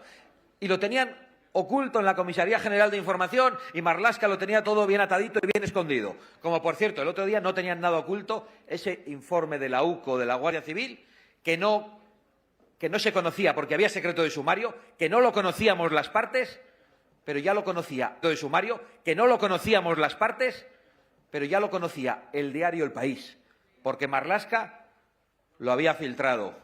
Y porque está dispuesto a acabar hasta con el prestigio de la Guardia Civil, a la que odian desde el Gobierno. Ha tenido incluso que hablar el juez y llamar la atención al fiscal, diciendo que deje de entrometerse en la causa. Y el juez lo ha hecho público. Fijaos la opresión a la que se está sometiendo a un juez, al que ya le han llegado incluso amenazas. Así juegan estos tipos.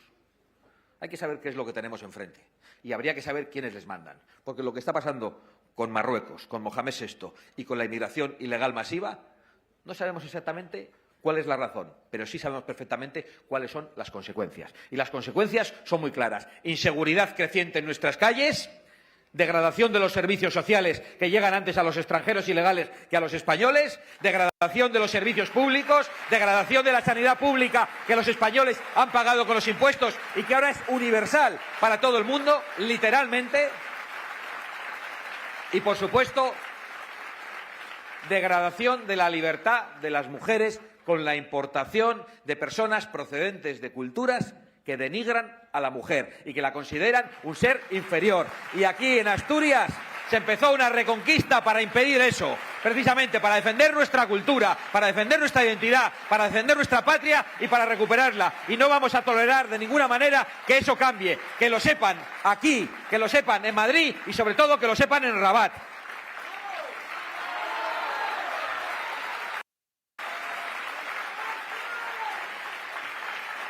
Nos van a oír. Lo que ya sabemos es que desde fuera les manda Mohamed VI y otros. Pues los de la Agenda 2030, los multimillonarios globalistas estos de la carne sintética y la madre que los parió. La ONU, por cierto, ahora dicen que la ONU ha levantado la voz contra España por las leyes, por la derogación de las leyes de memoria histórica en las comunidades donde Vox gobierna con el Partido Popular y donde hemos forzado al Partido Popular a derogar esas leyes. Digo que les hemos forzado porque no querían, que quede claro. Y nos ha costado bastante que cumplan. Bueno, pues se han sacado de la manga un informe de la ONU, que no es un informe de la ONU, que es un informe de unos untaos, de unos ensobraos, a los que maneja el Partido Socialista y que dicen que es de la ONU. De unos relatores, tal, que ni sabemos lo que son, ni sabéis lo que son, ni nos importa. Porque además os voy a decir una cosa, aunque fuera la ONU. ¿Pero qué es la ONU? En la ONU está Cuba, donde manda un señor o una camarilla de gente que tiene presos políticos, de gente que ha destruido la riqueza de Cuba, que ha condenado a la ruina, a la miseria y a la opresión a cantidad tremenda de personas, algunos de los cuales están entre nosotros. En la ONU está Irán, una teocracia islamista que asesina a los homosexuales y que oprime brutalmente a las mujeres. Ahí están todos. En la ONU cuenta lo mismo cualquiera de esos dictadores que una nación democrática. Por lo tanto, que sepan lo que nos importa. A nosotros lo que nos digan desde fuera. Al PSOE y al PP sí les importa. A nosotros no. Si ellos tienen la ONU, nosotros tenemos dos. Y bien puestos.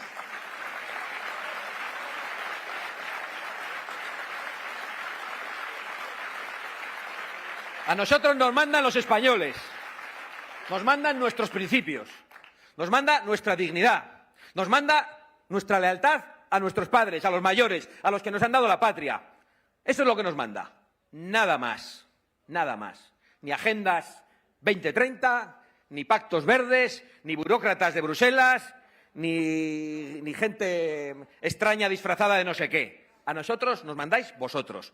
Y lo que nos mandáis es que representemos y defendamos lo que decimos en estas tribunas. Y lo vamos a hacer hasta el final, hasta las últimas consecuencias.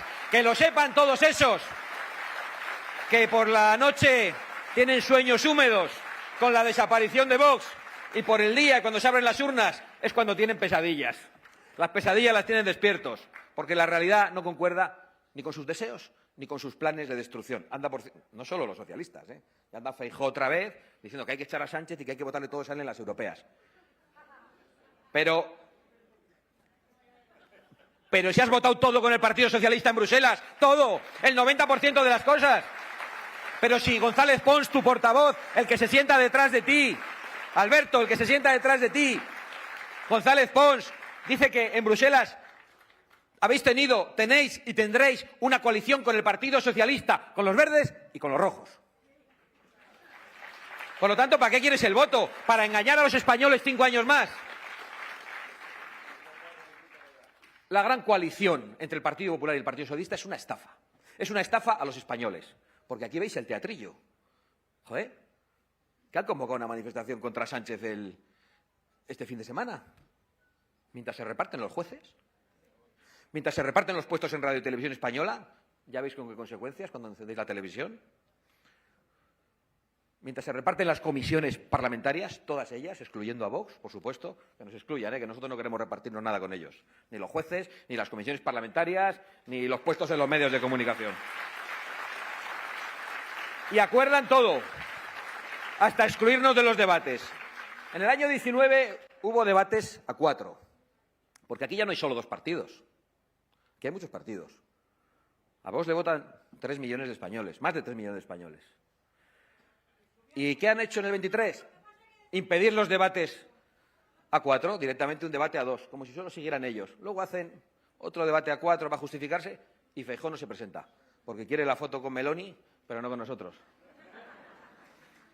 Bueno, yo no sé, él si quiere que le pida una foto a Meloni, pero que sepa que yo no se la voy a pedir a von der Leyen, de ninguna manera, que no cuente con el apoyo de Vox, porque no se va a producir. Von der Leyen y el Partido Popular Europeo y el Partido Popular Español son culpables de la deriva de la Unión Europea y culpables de todas las directivas y decisiones que han llegado aquí, arruinando al campo, a la industria, a la soberanía energética y prohibiendo el futuro de los jóvenes.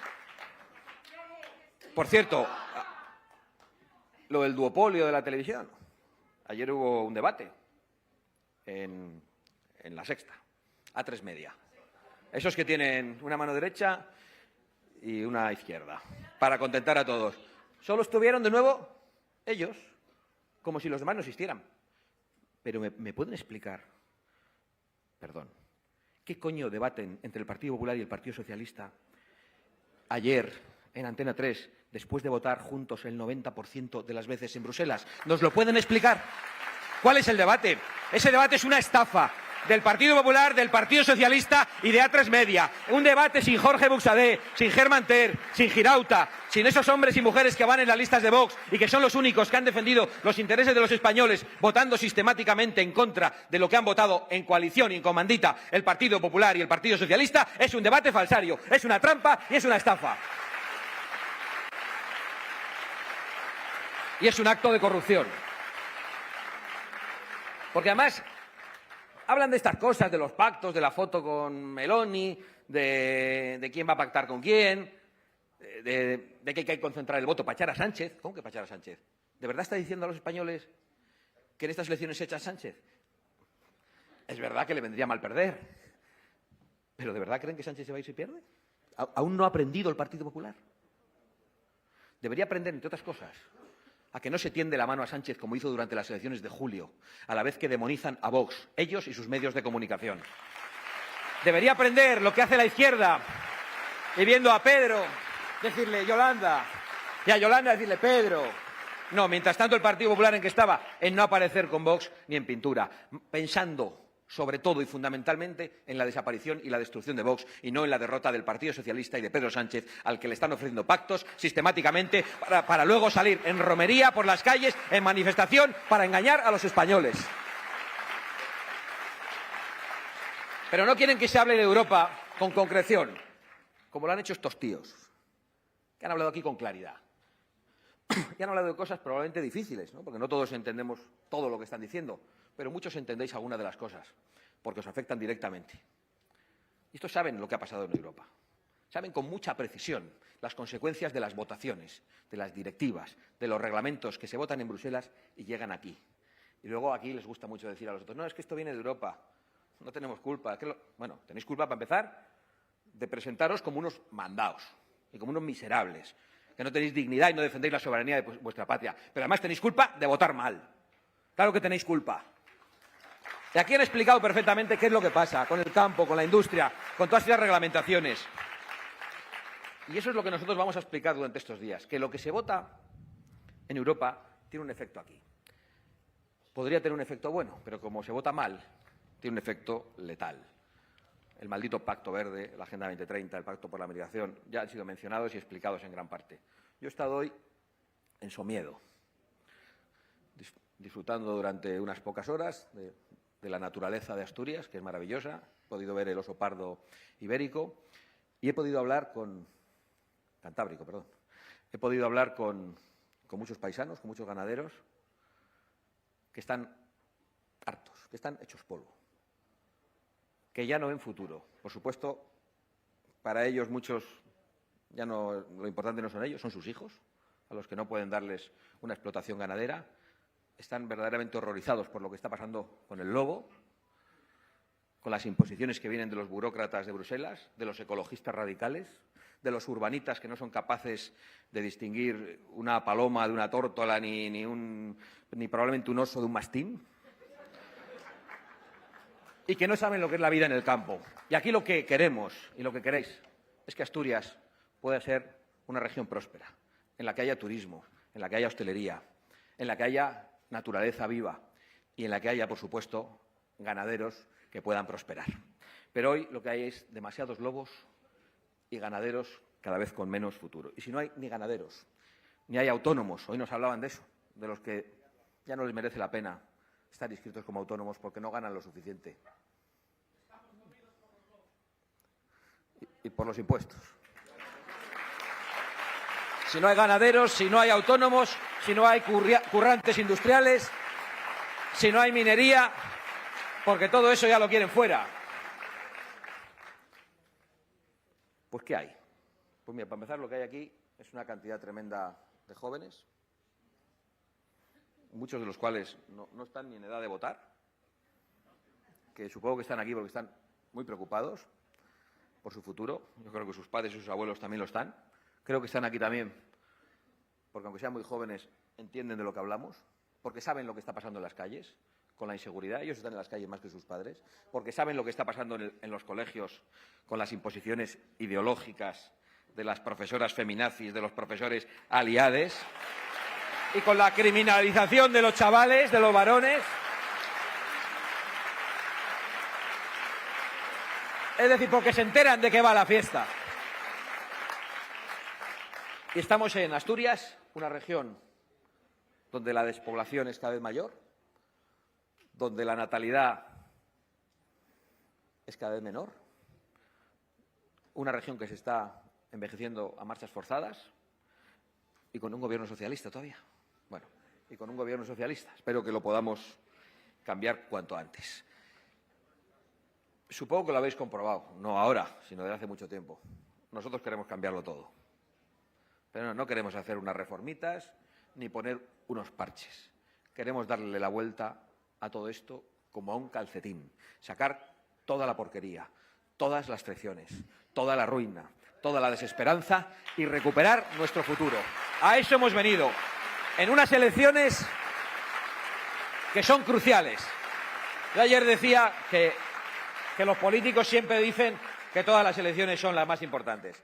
Y es verdad que esas elecciones en las que de verdad podamos echar a Pedro Sánchez van a ser probablemente las elecciones generales más importantes de la historia de nuestra democracia. No tengo ninguna duda.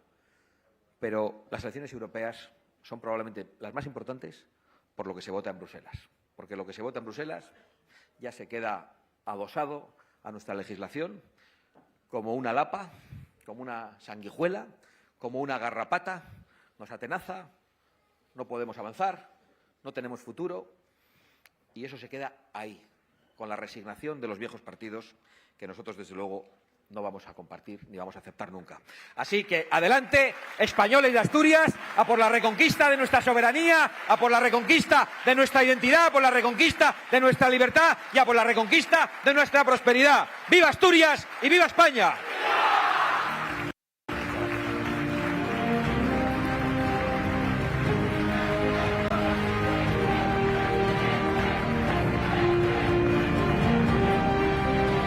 Muchas gracias, presidente. Para finalizar, como acostumbramos en los actos de Vox, nos ponemos en pie y alzamos nuestras banderas para escuchar nuestro himno nacional.